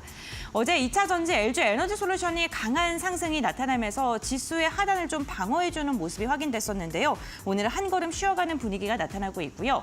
삼성바이오로직스 어제 좀 조정을 받았었죠. 오늘 다시금 상승으로 돌아섰고 셀트리온도 1% 이상의 강한 상승이 나오고 있습니다. 우선 완성차 기업들의 흐름 굉장히 좋습니다. 현대차가 2%, 기아도 1.5%가량 오르면서 지금 인버스터 데이 이후에 어제는 좀 쉬어가는 움직임 나타나다가 오늘은 다시금 시세를 분출하고 있는 모습 확인되고 있습니다. 금융 지주사들도 전반적으로 상승 출발했고요. 2차 전지 삼성 SDI는 하락하지만 LG화학은 1% 가까운 상승을 보이고 있습니다. 이와 함께 인터넷 대표주들도 오늘 오름세로 출발을 했습니다. 오늘 LG전자가 5% 이상의 강한 상승이 나오고 있습니다. 아무래도 주식회사 LG에 대한 주주 환원 정책에 대한 기대감이 LG전자의 매기세로 이어지고 있는 것으로 보입니다. 다음으로는 코스닥 시가총액 상위 종목들의 흐름도 함께 확인해 보시죠. 네, 오늘 코스닥은 좀 혼조하는 모습이 나타나고 있습니다. 우선 시가총액 1위부터 3위권을 봤을 때는 하락으로 지금 대부분 집계가 되고 있고요. 에코프로 그룹주들 어제 시세를 분출한 걸 오늘 일부 되돌리고 있는 모습이고요. HLB와 엔캠까지 5위권 모두 다 흐름은 그다지 좋지는 않은 모습입니다. 삼천산제약과 리가켄바이오가 오늘 일제히 상승 출발했고 휴젤이 오늘 눈에 띄는 오름세가 나옵니다. 2% 이상 상승하면서 보툴리눔 톡신에 대한 기대감이 오늘 다시금 시장을 들어 올리고 있고요. 오늘 반도체 소부장 관련 기업들 확인해 보셔야 될 것 같습니다. HPSP가 1% 이상 상승하고 있고요. 이와 함께 솔브레인 0.2%, 원익 IPS 0.75%가량 상승하고 있습니다. 다만 어제 2차 전지 관련된 소재단에서 조금 강한 상승이 나왔었는데 대주전자재료가 오늘 한 걸음 쉬어가는 모습이 나타나고 있습니다. 오늘 흐름 전반적으로 보게 된다면요. 어제 강했던 종목을 중심으로는 차익 매도가 좀 출회가 되고 있고요. 어제 급격한 조정 인정을 받았던 종목을 중심으로는 매수세가 이어지고 있다는 점을 좀 확인해 보시면 좋을 것 같습니다. 다음으로는 업종별 상승률 함께 확인해 보겠습니다. 시장을 주도하고 있는 업종은 어떤 업종일까요? 오늘 전기전자가 1.8% 강한 상승 나오고 있습니다. 아무래도 어제 강하게 눌렸던 만큼 오늘 반발 매수세가 유입되고 있는 것으로 보이고요. 현대차 그룹도 전반적으로 시세 괜찮은 가운데 자동차도 0.9%가량의 상승을 하고 있습니다. 오랜만에 네카우가 반등을 하고 있죠. 온라인 플랫폼도 0.6%, 음식료 조선 그리고 제약바이오도 일제히 상승하고 있습니다. 그 아래따로는 저 PBR 밸류업과 관련된 기업 업종군들이 이름을 올리고 있습니다. 오늘 시장 분위기는 괜찮은 모습으로 보이는데요. 과연 전문가들은 어떠한 이슈를 집중적으로 보고 있을까요? 지금부터 알아보시죠. 자, 양시장이 어제 하락을 만회하려는 안간힘을 쓰고 있습니다. 코스피는 0.4%대, 코스닥도 0.4% 상승 근처까지 올라와 있는 상황인데요. 자, 수급 상황 보겠습니다. 코스피에서 외국인 기관이 함께 매수를 하는데 규모는 크지 않습니다. 두 주체 모두 100억 원대 매수를 하고 있고 개인 투자자들은 오늘 260억 원 정도 매도하고 있고요. 코스닥 시장에서는 반대입니다. 외국인 기관이 매도하고 개인 투자자들이 매수하고 있는 상황. 그래도 선물 시장에서는 외국인이 좀 매수를 하고 있는 상황이기 때문에 이 포지션은 마지막까지 지켜보셔야 되겠습니다. 자, 원달러 환율도 볼까요? 원달러 환율은 오늘 1,333원대에서 출발을 했습니다. 1,333원과 34원 내외로 움직이고 있는 상황. 원달러 환율의 움직임까지 함께 체크를 해봤고요. 자, 시장의 분위기 조금 더 자세하게 살펴보겠습니다. 박수범 대표님과 먼저 확인해 볼 텐데, 자, 일단은 뭐 양시장 상승은 하고 있는데 어제 하락을 전부 다 메우지는 못하는 약간 아쉬운 상승입니다. 어떻게 보고 계세요? 자, 간밤에 보게 되면 엔비디아가 주가가 좀 많이 좀 조정 받았습니다. 받았지만 오히려 이제 델이라든가 HP 딱 하면 떠오르는 게 뭡니까? 이제 컴퓨터죠, PC죠. 자, 이쪽에서 지금 서프라이즈 실적이 나오다 보니까 시간외로 해서 강한 상승 흐름을 좀 보여줬다라는 부분들에 있어서 어떻게 보면 이제 엔비디아와는 결이 다르게 좀 움직임을 좀 보여줬다라는 부분들이죠. 뭐 그러다 보니까 지금 현재 국내 시장에 있어서 그러니까 하드웨어적인 이제 전자제품에 대한 관심도도 좀 높아질 수 있지 않겠냐. 왜냐하면 이제 온 디바이스 AI에 대한 관심도가 좀 높아질 것을 좀 보고 있고요. 지금까지 AI 같은 경우에는 어떻게 보면은 LLM이라든가 SLM이라든가 이런 이제 거대 언어와 관련된 부분들의 서비스가 집중되는 흐름들이었지만 이번에 갤럭시 24 같은 경우에도 AI 칩이 좀 들어가고 이번에 9월 달에 나올 아이폰 16 같은 경우에도 AI 칩이 들어갑니다. 그러다 보니까 아무래도 온 디바이스에 대한 관심도가 높아지지 않겠냐. 그런 관점에서 지금 LG전자 같은 게 지금 이제 5% 정도 상승 흐름을 좀 보여주고 있습니다.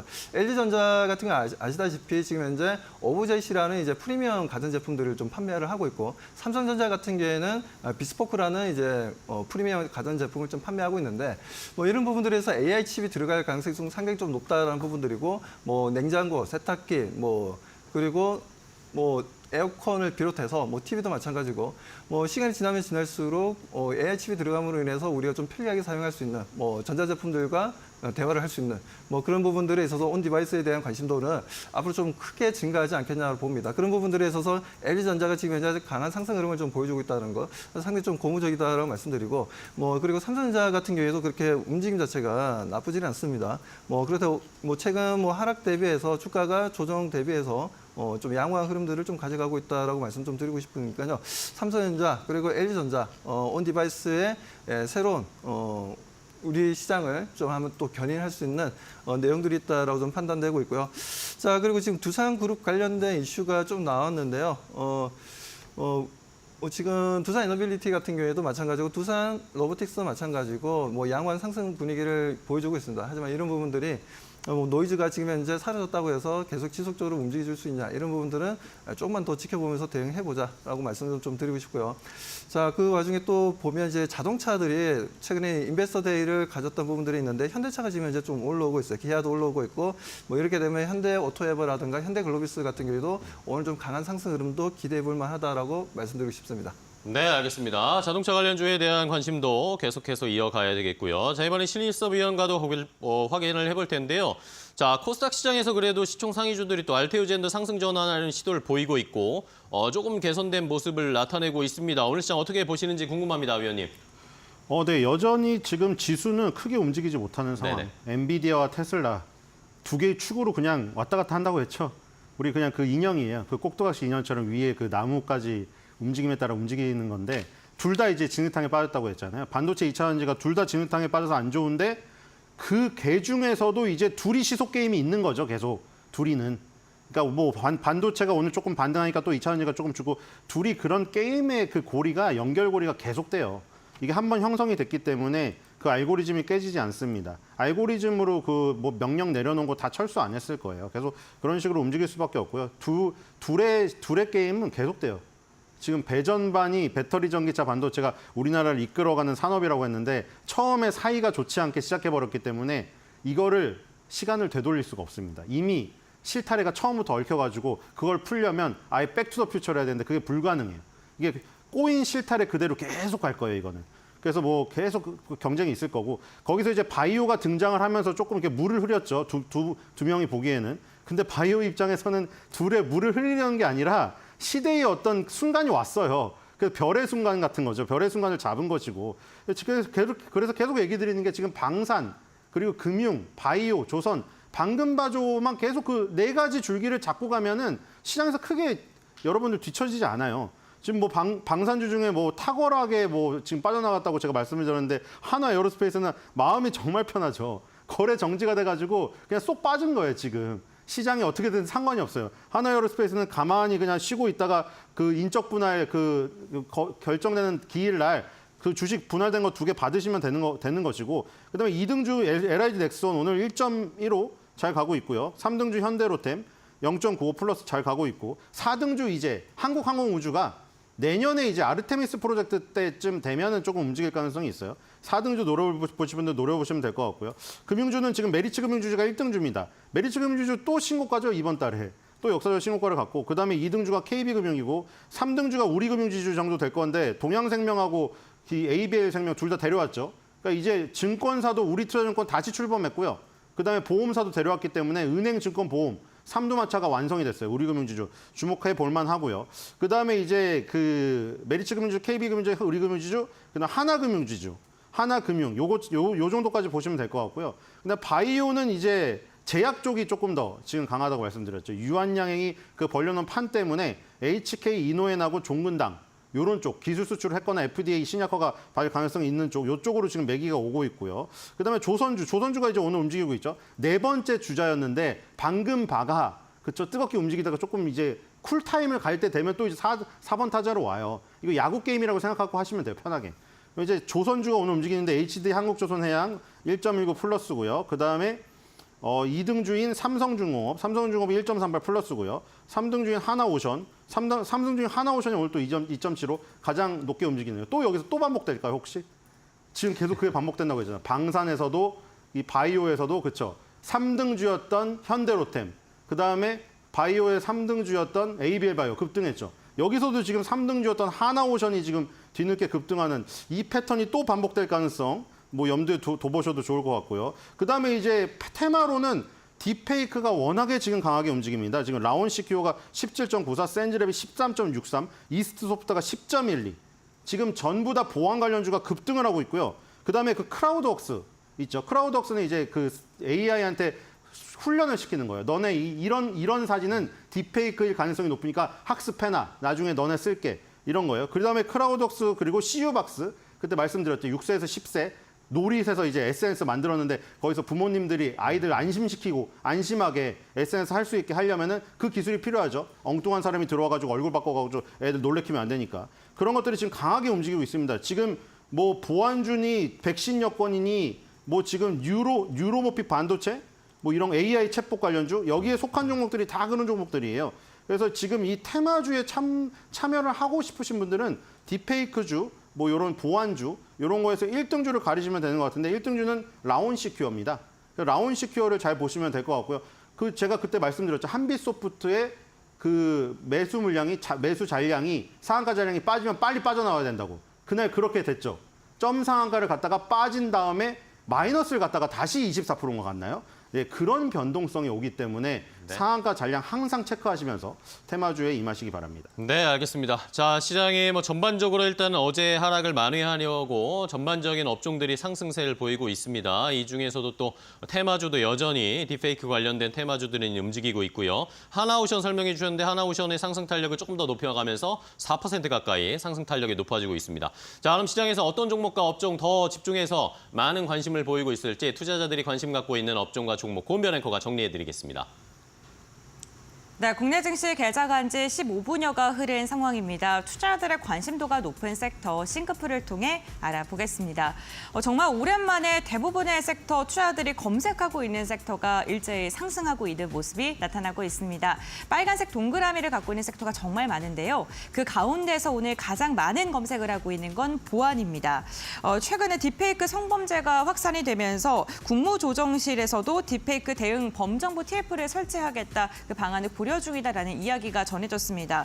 이럴 수밖에 없는 게 전 세계에서 유포된 딥페이크 성착취물 피해자의 절반 이상이 한국 연예인인 것으로 확인이 됐다고 합니다.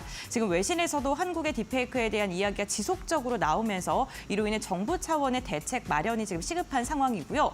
오늘 이로 인해서 보안 관련 기업들 주목을 받고 있습니다. 연장선상으로 AI 관련된 섹터 역시는 함께 검색을 많이 하고 있는 것으로 보이고요. 이와 함께 오늘 전고체 섹터에 대한 기대감도 큽니다. 전고체 같은 경우에는 어제도 좀 주목을 받았습니다. 삼성 SDI발 호재가 나오면서 이로 인해 좀 주목을 받았고 오늘 역시나 그에 대한 연장 성장으로 많은 검색을 하고 있는 것으로 보입니다. 원전 섹터도 오랜만에 강한 상승 나옵니다. 스위스가 탈원전 방침, 국민투표까지 진행했던 그 탈원전 정책 방침을 사실상 폐기한다라는 소식이 전해졌습니다. 지금 유럽 국가를 중심으로 해서 탈원전 기조가 이제 좀 점점 더 없어지고 있는 모습이 나타나면서 오늘 원전 관련 기업들도 주목을 받고 있습니다. 메타버스도 오랜만에 강한 시세를 분출하고 있는데요. 롯데 이노베이트가 극사실형 메타버스 생태계인 칼리버스를 전격적으로 공개했다고 합니다. 이로 인해 오늘 시세를 분출하고 있습니다. 이렇게 투자자들의 검색 빈도가 높은 섹터 싱크풀을 통해 알아봤고요. 이데일리 스핀을 통해서 시장을 주도하고 있는 종목들 살펴보겠습니다. 먼저 상승률 상위 종목 함께 살펴보시죠. 네, 오늘 시장에서 상한가에 들어간 종목은 경방입니다. 경방 별다른 이슈는 없고요. 강한 급등세가 개장하고 나서 들어왔고요. 시가총액은 2천억대로 지금 보이고 있습니다. 이슈가 나오는 대로 저희가 또 체크해서 알려드리도록 하겠고요. ES기부 같은 경우에도 29.78% 가격 제한폭까지 상승을 한 모습이 나타나고 있고 광진실업도 20%가량의 오름세가 확인이 됐습니다. 그 뒤쪽으로 해서는 최근에 주목을 받았던 이슈 역시나 보안 관련된 종목들이 줄지어서 이름을 올리고 있고요. 오늘 개별 호재로 시세를 분출하고 있는 건 엑셀 세라피틱스입니다. 두 자릿대 강세가 나타나고 있는데요. 엑셀 세라피틱스 같은 경우에는 세계 최초로 무열청 화학 조성 배치를 개발한 사실이 발간되면서 이로 인해 오늘 주목을 받고 있는 것으로 보입니다. 전고체 모멘텀과 함께 움직이는 건 한농화성입니다. 오늘 14%가량의 오름세가 나오면서 전고체 관련 기업들 가운데서는 가장 높은 상승률을 기록하고 있습니다. 전반적으로 오늘 시세를 보게 된다면 역시나 자율주행과 관련되어 있는 기업들 그리고 전고체 모멘텀, 보안, 사이버 관련된 종목들이 좀 주목을 받고 있고요. 시세도 함께 분출하고 있는 것으로 보입니다. 오늘 보시게 되면 위성과 관련된 종목들도 좀 주목을 받습니다. 비트롤시스가 10%, 엑스게이트도 9%가량의 오름세가 확인이 되고 있습니다. 다음으로는 거래량이 강하게 실리고 있는 종목들도 함께 확인해 보시죠. 거래량 상위 종목을 보게 된다면요. 역시나 보안과 관련된 라운시큐어가 시장에서 가장 많은 거래량 실리고 있고요. 이와 함께 원전 관련 기술력을 갖고 있는 우리기술이 오늘 5%가량의 시세를 분출하고 있는데 투자자들의 거래량이 강하게 쏠리고 있는 모습 나타나고 있습니다. 아이스크림 미디어 같은 경우에는요. 오늘 시장에 입성한 신규 새내기 주입니다. 신규 새내기 주인데 무려 10%가량의 하락이 나오면서 공모가 대비 현저하게 낮은 곳에서 지금 거래가 진행되고 있고요. 넥슨 게임즈 게임 관련 기업이 오늘 17%가량 빠지고 있다는 점도 체크를 좀 해보셔야 될 것 같고요. 어제 자율주행 관련 기업들 가운데 오토엔이 시세를 분출했었는데 오늘은 차익 매도 물량이 출회되고 있다는 점도 체크해 보시면 좋을 것 같습니다.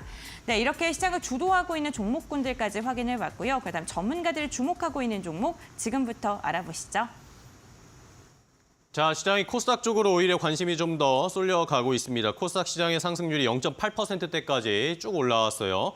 HLB나 엔캠, 삼천당제약, 휴젤 이런 종목들이 시가총액 상위 종목 중에서 상승률이 높게 나타나고 있고요.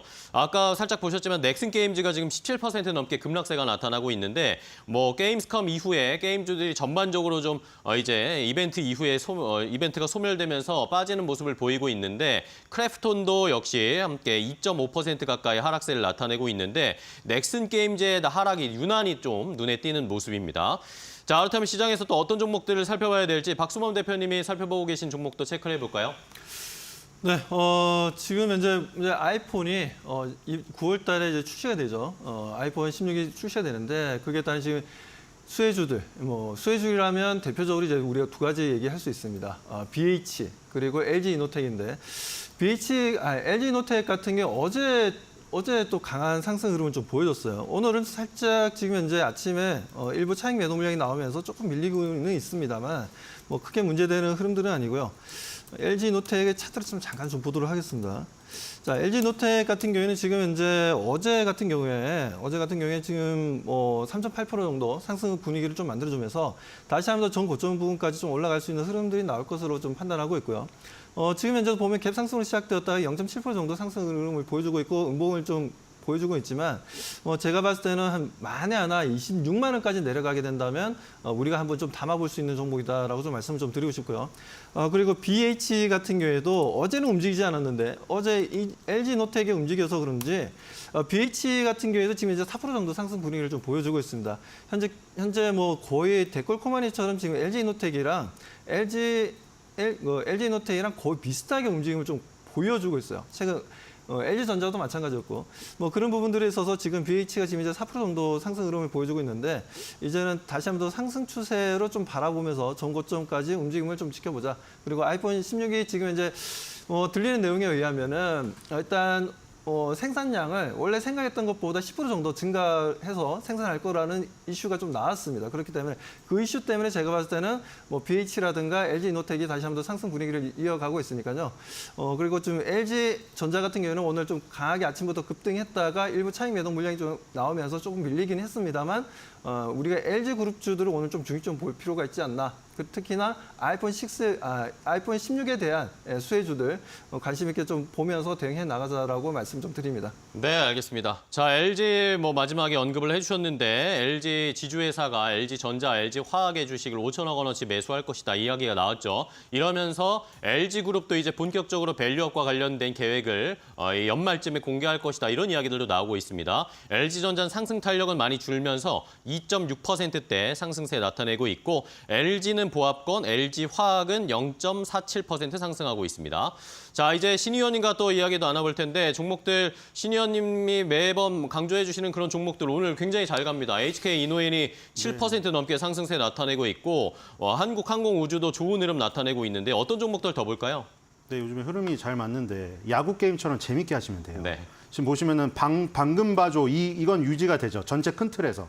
그리고 방금 바조에서 가장 저기였던 막내였던 조선이 지금 오늘 움직이죠. 왜냐하면 방금 바가 뜨겁게 갔으니까 쿨타임이 필요해요. 우리 쿨타임이 게임할 때 거의 있잖아요. 필살기를 한번 쓰면 쿨타임을 채워야 다시 필살기 쓸 수가 있잖아요. 그렇죠? 그게 쿨타임이거든요. 그래서 조선주가 이제 움직이고 있잖아요. 근데 이제 각각의 그 방금 조 안에서의 또 레벨이 나눠져 있잖아요. 잘 생각을 해보시면은 방산에서 한화 에어로스페이스가 엄청나게 치고 간 다음에 이격 조정을 하고 있는 사이에 그러니까 추세가 훼손되지 않는다는 전제하에 아름다운 이격 조정을 하면 2등, 3등주에게 시간이 주어지게 돼요. 1등주가 앞서 나가고 2, 3등주는 늦게 출발했기 때문에 1등주가 꼬꾸라지면은 그러니까 미국 증시가 꼬꾸라지면 우리나라는 시간이 없듯이 똑같은 겁니다. 이게 계속 큰 움직임이 작은 움직임으로 반복이 되거든요. 한화에어로스페이스가 1등주로 가다가 시간을 벌어주는 조정이 나오니까 현대로템이 급등을 했죠. 그리고 지금 아까 전에 말한 대로 알테오젠이 시간을 벌어주고 있는 가운데 ABR바이오가 급등했죠. 이거 얘기 드렸죠. 그러니까 지금 어떻게 됐어요? 유한양행이 오늘 오르지 않잖아요. 하지만 추세 훼손되는 하락이 없죠.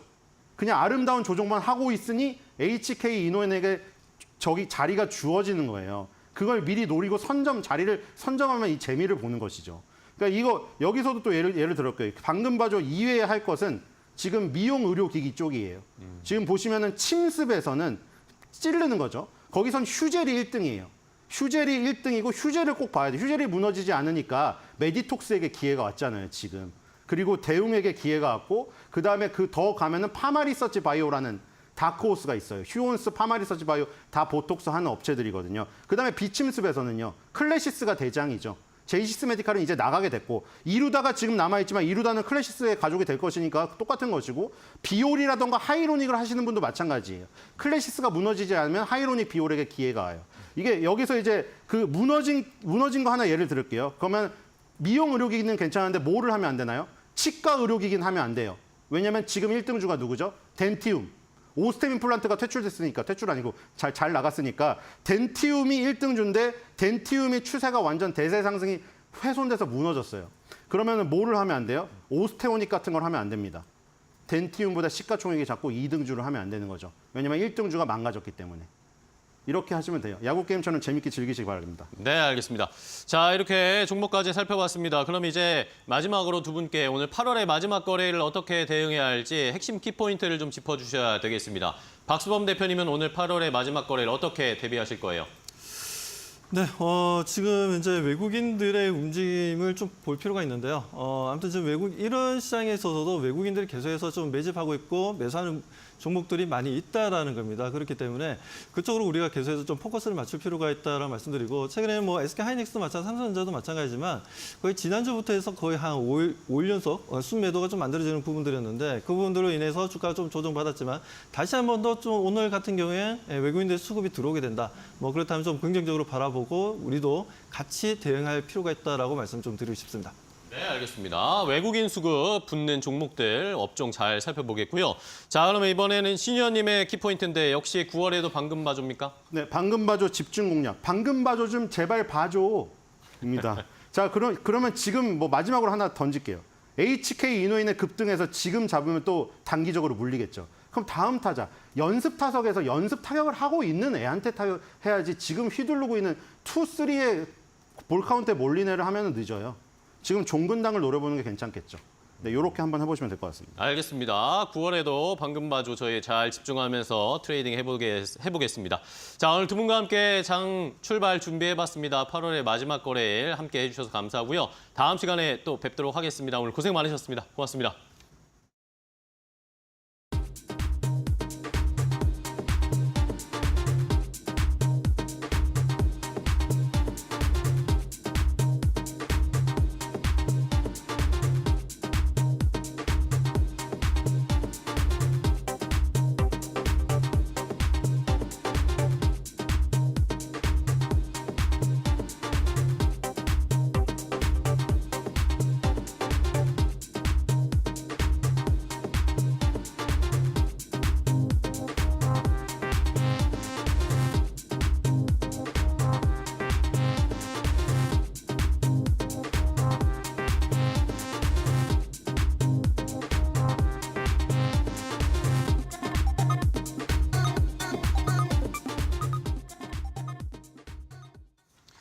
자, 이제 오늘 시장에서 잘 달릴 수 있을 만한 좋은 종목 골라보도록 하겠습니다. 오늘 장 선발 종목입니다. 자, 오늘 메리츠증권 강남금융센터 황희수 차장과 함께 종목 이야기 나눠보겠습니다. 안녕하세요, 차장님. 네, 안녕하세요. 네, 반갑습니다. 자, 오늘 8월의 마지막 거래일입니다. 어떤 종목으로 공략해볼까요? 오늘은 하이브 말씀드리겠습니다. 하이브요. 엔터주 중에 하이브. 그동안 여러 가지 악재나 노이즈들이 많았었는데 이제 이거에 주가에 다 반영되고 좀 반등할 수 있을까요? 그렇습니다. 말씀해주신 대로 하이브 같은 경우에는 올해 굉장히 많은 여러 가지 노이즈가 있었던 종목 중에 하나인데요. 특히 엔터 산업에서의 보여줄 수 있는 악재는 거의 다 반영이 됐다라고 말씀드릴 수가 있겠습니다. 동사의 두 가지 악재는 이제 거의 마무리 수순에 접어들면서 이제는 현재 주가 구간도 긍정적인 소식에 더욱 반응할 수 있는 구간까지 내려왔다라는 점이 가격적인 매력도가 높아졌다라고 말씀드릴 수가 있겠고요. 동사 같은 경우에는 BTS의 완전체 그리고 위버스 구독 모델 도입을 통한 성장이 올해 4분기부터는 본격적으로 나타날 수 있다는 점이 긍정적이다라고 말씀드릴 수가 있겠습니다. 우선 2분기까지 그리고 올해 3분기까지에는 실적을 저점을 잡을 것으로 예상이 되는 가운데 4분기부터 다시 한번 점진적인 이익 회복이 나타날 가능성이 높다라는 점이 긍정적이다라고 말씀드릴 수가 있겠고요. 특히 동사 같은 경우에는 올해 말부터 내년 상반기까지 주력 아티스트들의 활동이 시작이 된다라는 점 역시 긍정적인 부분이다라고 말씀드릴 수가 있겠습니다. 물론 인적 악재 요인, 어도 관련된 이슈가 아직까지 완전하게 해결된 부분은 아니지만 어느 정도 마무리 단계에 접어들었다라는 점에서 그동안 주가를 둘러쌌던 그런 뉴진스 활동에 대한 어떤 우려감은 주가의 선반영이 되어 있기 때문에 앞서 말씀드린 대로 가격적인 매력도가 높은 구간이다라는 점을 다시 한번 말씀을 드리겠고요. 올해 하반기와 내년 상반기까지 이익 성장이 엔터섹터에서 가장 안정적인 성장이 나타날 수 있는 업체다. 이 점을 말씀을 드리겠습니다. 네, 좋습니다. 하이브 이제 좀 저점에서 잡을 만하다라는 의견 주셨는데 외국인 기관이 최근에 계속 매수하고 있네요. 하이브 그럼 가격 전략 어떻게 잡을까요? 현재가부터 계속해서 분할 매수하시는 전략 추천드리겠고요. 목표가는 우선적으로 22만 원, 손절가는 저점 하단 부분인 15만 5천 원으로 말씀드리겠습니다. 네, 알겠습니다. 하이브 오늘 시장에서 저희도 잘 살펴보도록 하겠습니다. 오늘 좋은 종목 알려주셔서 감사하고요. 다음 주에 9월에 또 뵙도록 하겠습니다. 고맙습니다. 감사합니다. 네, 잘 들었습니다.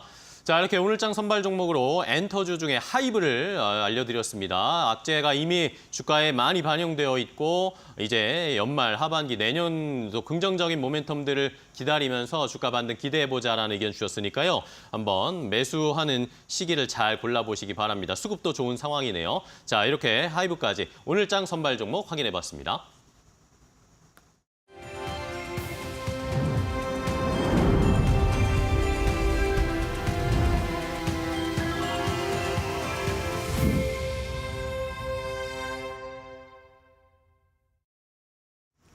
투자 추천 말말말 시간입니다. 한 주의 마지막 거래일인 금요일입니다. 이번 한 주간 있었던 주요 인사들의 발언들 가운데 우리 시장에 영향을 줄 만한 돈이 되는 힌트 함께 찾아보도록 하겠습니다. 오늘 이 시간 타키온 뉴스의 조호진 대표 함께합니다. 안녕하십니까? 예, 안녕하세요. 네, 반갑습니다. 오늘도 대표님과 주요 인사들의 발언을 살펴볼 텐데요. 첫 번째 인사의 발언 확인해 보시죠.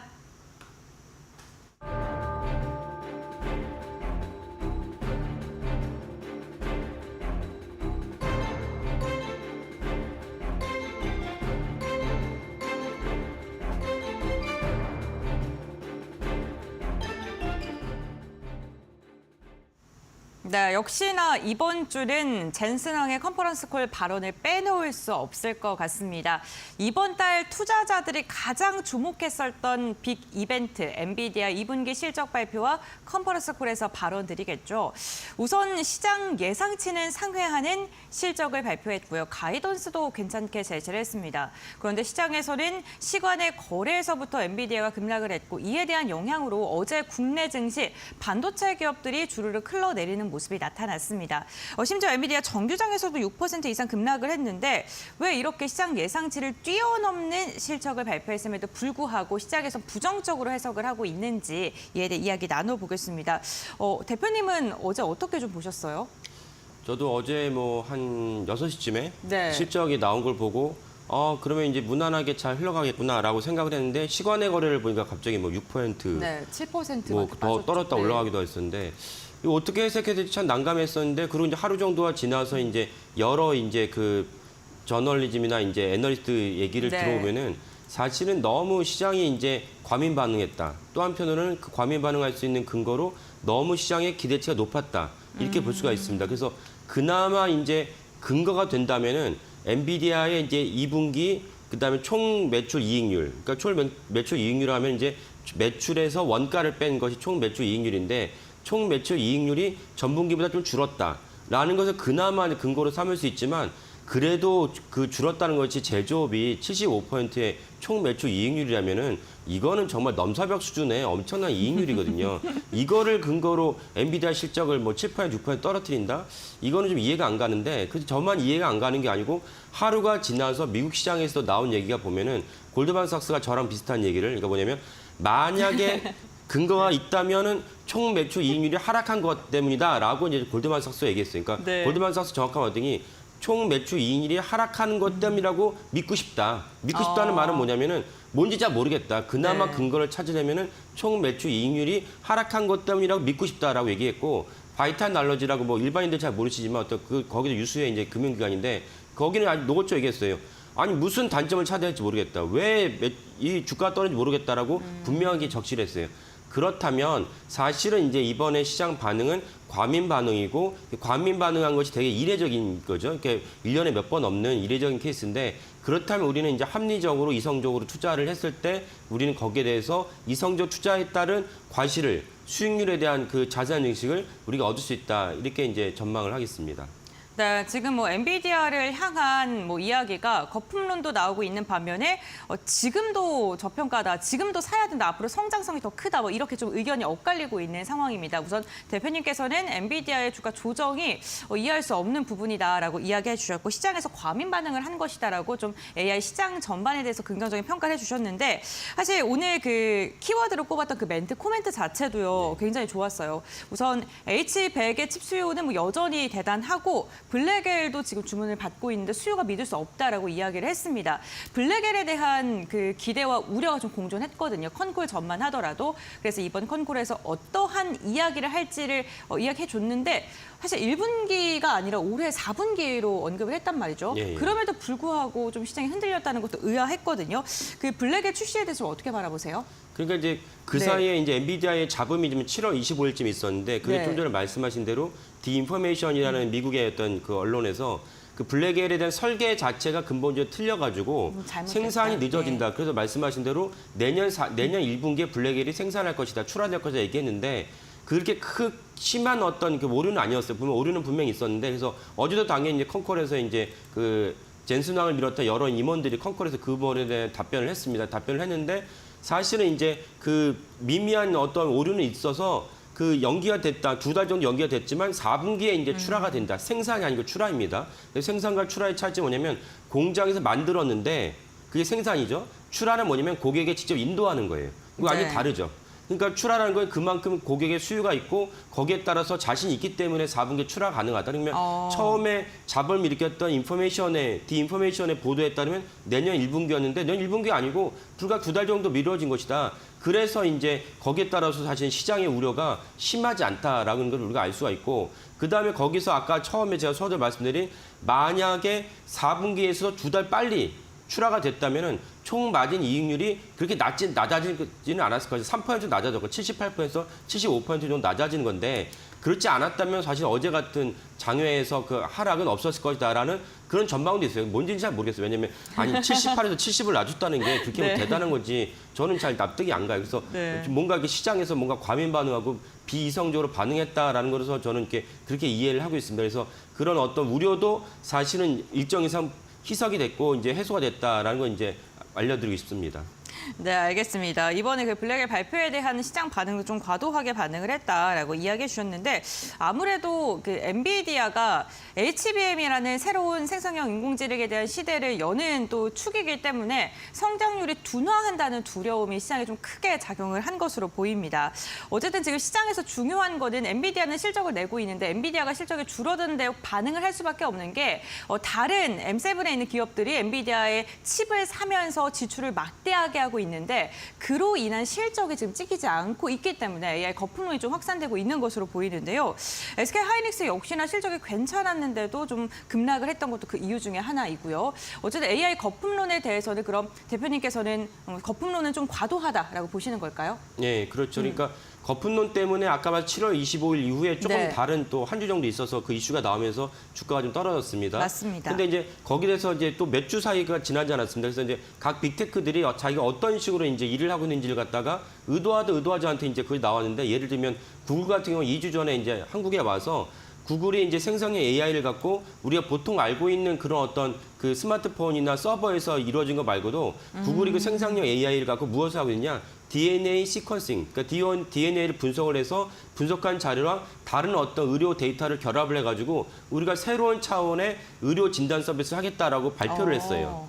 그것도 사실 생성형 AI, 그러니까 엔비디아의 그 H백이 없으면 있을 수 없는 일이거든요. 네. 그것도 얘기했고, 그다음에 어저께 아마존에서 우리 아마존에서 원래 내놓은 이렇게 그 인공지능 서비스가 알렉스라는 이제 그 서비스인데 알렉사를 갖다 새롭게 우리가 혁신해서 내놓겠다라고 발표를 했어요. 그리고 뭐 아시지만 이제 마이크로소프트의 이제 MS 오피스 365를 쓰신 분들 다 아시지만 이미 벌써 마이크로소프트는 코파일럿이라는 이름으로 그 생성형 AI를 바탕으로 해서 보다 이제 그 문서 작업이나 다른 걸 찾는데 훨씬 원활하게 하는 것을 서비스를 하고 있고 그걸 유료화하고 있어요. 그리고 제가 지난주에 말씀드린 걸 기억하는데 구글의 제미나이 라이브라고 해서 기존의 제미나이에서 라이브라고 하는 거 하나 붙여가지고 사실상 슈퍼앱의 초기 모델이다. 그러니까 우리가 영화를 보러 갈 때 친구들 사이에서 대화를 하다가 야 이번 주 토요일 영화 보면 어때? 라고 얘기했을 때 그러면은 그 한마디 했을 때 그 제미나이 라이브는 갖다 영화를 갖다 추천도 해주고 우리가 거기에 대해서 승낙을 하면 결제까지 다 자동을 해주며 그 당시 스케줄표를 우리 구글의 달력표가 있으니까요. 스케줄표를 네. 확인을 해서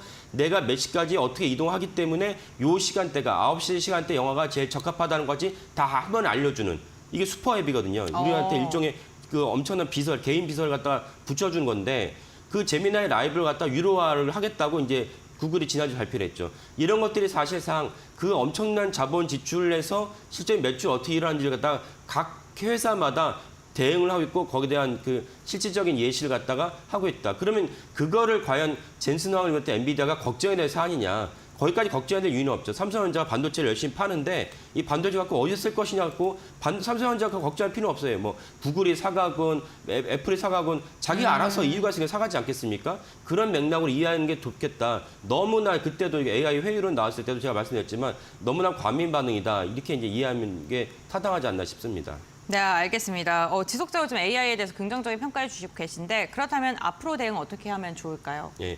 그 중요한 이벤트는 이제 어저께 실적으로 나왔습니다. 근데 그 다음에 또 중요한 이벤트는 한다면 9월 17일 날 미국의 FOMC가 열립니다. 그럼 FOMC 열릴 때 현재 추세로는 당연히 25bp를 이제 인하할 거라 여겨지고 그 사이 몇 가지 지표가 남았습니다. 이제 그 내일자 나올 이제 그 지표가 있고 그 다음에 네. 고용 지표가 있고 이런 것들 쭉 봤을 때 사실 25bp에서 50bp 갈 거냐 뭐 거기에 대한 논쟁이 있을 것 같습니다. 근데 어쨌건 25bp는 이제 거의 기정사실이고 그러면 금리가 인하했을 때 어떤 효과가 있느냐 주식 투자에 어떤 효과가 있느냐를 좀 말씀드리면 금리가 인하하면은 당연히 시중에 자금이 많이 풀려요. 시중에 자금이 많이 풀리니까 그 자금을 갖고 무엇을 할 것이냐. 누구 말대로 그 자금을 갖고 코인을 투자할 수도 있고 그 자금을 갖고 네. 부동산 투자할 수도 있겠죠. 네. 그리고 사실은 그 자금을 갖고 그동안 못 샀던 그 테슬라를 빌었던 고가의 장소를 살 수도 있어요. 그러나 주식시장 입장에서는 그 자금이 기관 투자들에게 흘러나가면서 그 자금을 갖고 주식시장에 살 거라라고 생각하는 게 타당하고 과거에도 그랬습니다. 그러니까 금리 네. 인하가 유동성을 갖다가 이제 증가시키고 유동성을 증가시키면 시장에 어떤 우호적인 분위기가 형성되니까 기업의 매출과 주가도 상승하는 것이 일반적입니다. 근데 만약에 여기서 이 반론이 있고 이례적인 게 있는데 네. 만약에 페드가 50bp를 내린다면 50bp는 되게 이례적이거든요. 50bp를 내린다면 그거는 경제 침체에 대한 신호로 해석이 돼서 그래서 사실은 주가는 올라가지 않고 오히려 폭락할 수 있다. 네. 이런 어떤 주장도 있어요. 근데 오늘 이제 미국에서 이제 2분기 그 GDP를 얘기했는데 2분기 GDP가 사실 괜찮았어요. 3% 나왔죠. 3% 나왔어요. 그러면 침체라는 거는 아시는 분도 계시겠지만 두 분기 연속 마이너스를 기록했을 때 침체인 거지. 미국 같은 큰 나라가 3%를 했다는 것은 엄청나게 견고한 경제 성장률을 기록했다는 것을 알 수 있습니다. 그러니까 설령저는 50bp를 기록할지라도 과거와 다르게 이번에는 오히려 주가랑 매출이 올라가는 중요한 탄력 모멘텀이 된다. 저는 이해합니다. 그러니까 9월 17일 날 FOMC가 나오기 전까지는 사실은 이번에 주가 하락을 갖다가 만회하는 그런 추세로 갈 거라 보고 그렇다면 9월 17일 날을 25bp를 하느냐 50bp를 하느냐 보시면서 또 한 번 결정하시면 좋은데 설령 25bp 때문에 우리가 그때 주가가 떨어질지라도 그거는 이번과 같이 똑같이 수익 창출의 기회를 삼으시면 좋겠다라고 이제 말씀드리겠습니다. 네, 알겠습니다. 대표님과 함께 젠슨항의 코멘트를 이야기를 첫 번째로 다뤄봤고요. 이어서 두 번째 인사의 발언 확인해 보시죠.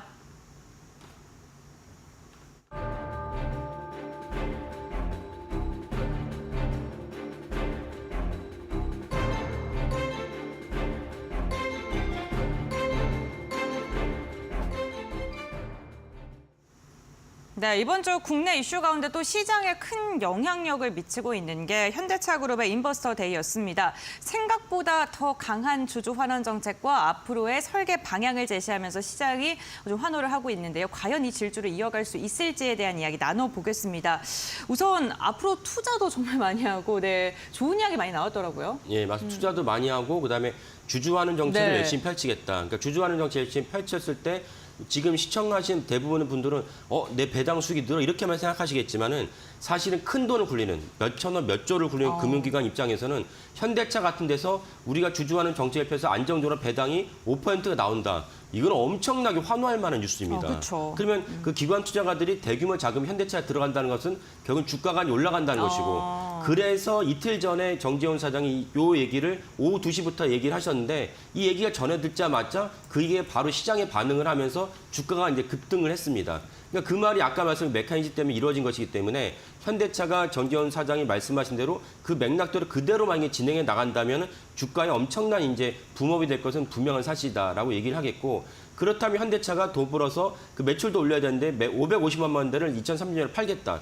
그러면은 지금 이제 기아차가 2030년에 발표한 거랑 합치면은 거의 1000만 대 육박하는 그러면 넘버 3를 확실히 굳히는 동시에 완성차 전체에서 넘버 3를 굳히는 동시에 넘버 2도 사실은 격차가 얼마 안 나지 않기 때문에 그것도 사실은 우리가 알 수 있다. 그리고 지금 화면에 나오고 있지만 아까 말씀드린 대로 이틀 전에 인베스터에서 정재훈 그 사장께서 내가 주주하는 정책을 앞으로 어떻게 펼치겠다는 얘기가 나오니까 주가가 급등했습니다. 그 이유는 아까 말씀드린 대로 단 4%, 5%의 배당이 확실하다. 그러면 기관 투자가들 입장에서는 환호할 수밖에 없다. 그래서 주가가 급등을 했습니다. 그러니까 이것이 실제로 실현을 하겠지만은 실현을 하기 위한 저변. 예를 들면 현대차가 아까 말씀드린 대로 매출을 못 올린다. 완성차 그만큼 못 팔린다. 그러면 사실은 여력이 부족하지 않겠습니까? 그러면 이제 주가가 사실은 또 지지부진하겠죠.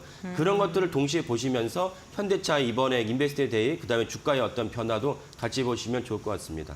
네, 그렇군요. 현대차 그룹의 영업이익률이 정말 세계 1등 아닙니까? 그렇다 보니까 이에 따라 주가도 더 잘 가야 되지 않을까라는 생각도 하는데 그거와 비교한다면 주가는 아직은 좀 낮은 곳에 있지 않나라는 생각도 듭니다. 그렇다면 현실에서 레벨업 한 번 더 하기 위해서 어떠한 요소를 고려해야 될까요?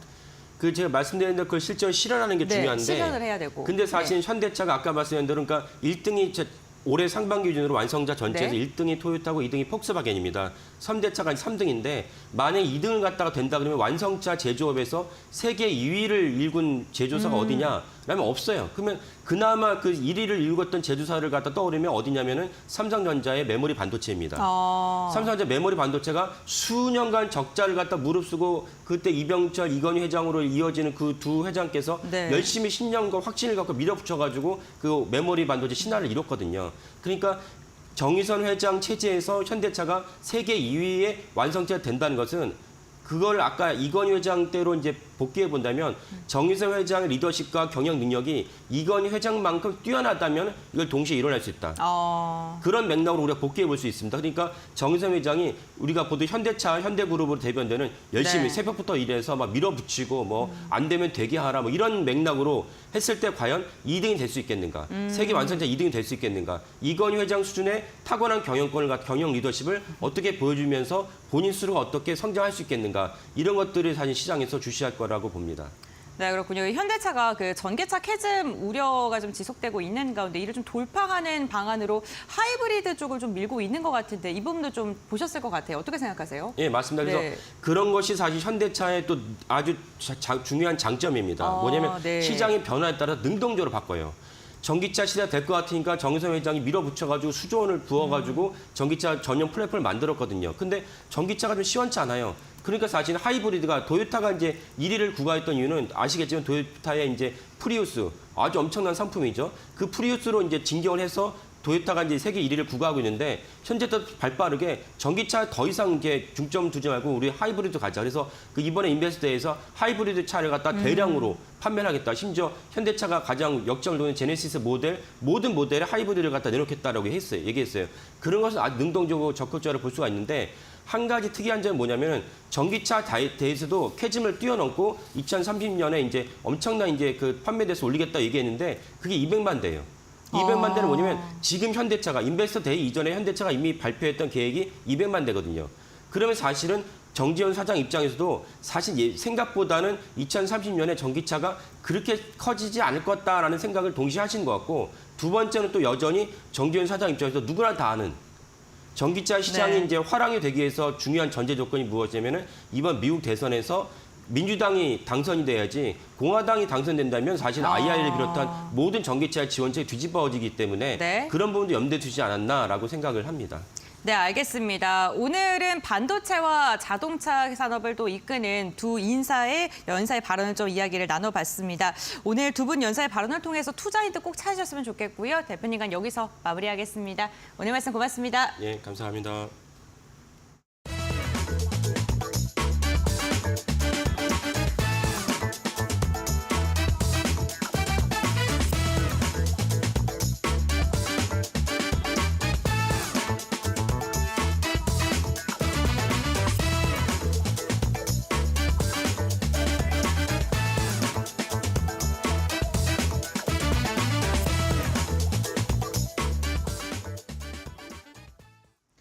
자, 힘들었던 8월 시장 잘 마무리하시고요. 저희는 또 9월에 좋은 투자 전략 가지고 찾아뵙도록 하겠습니다.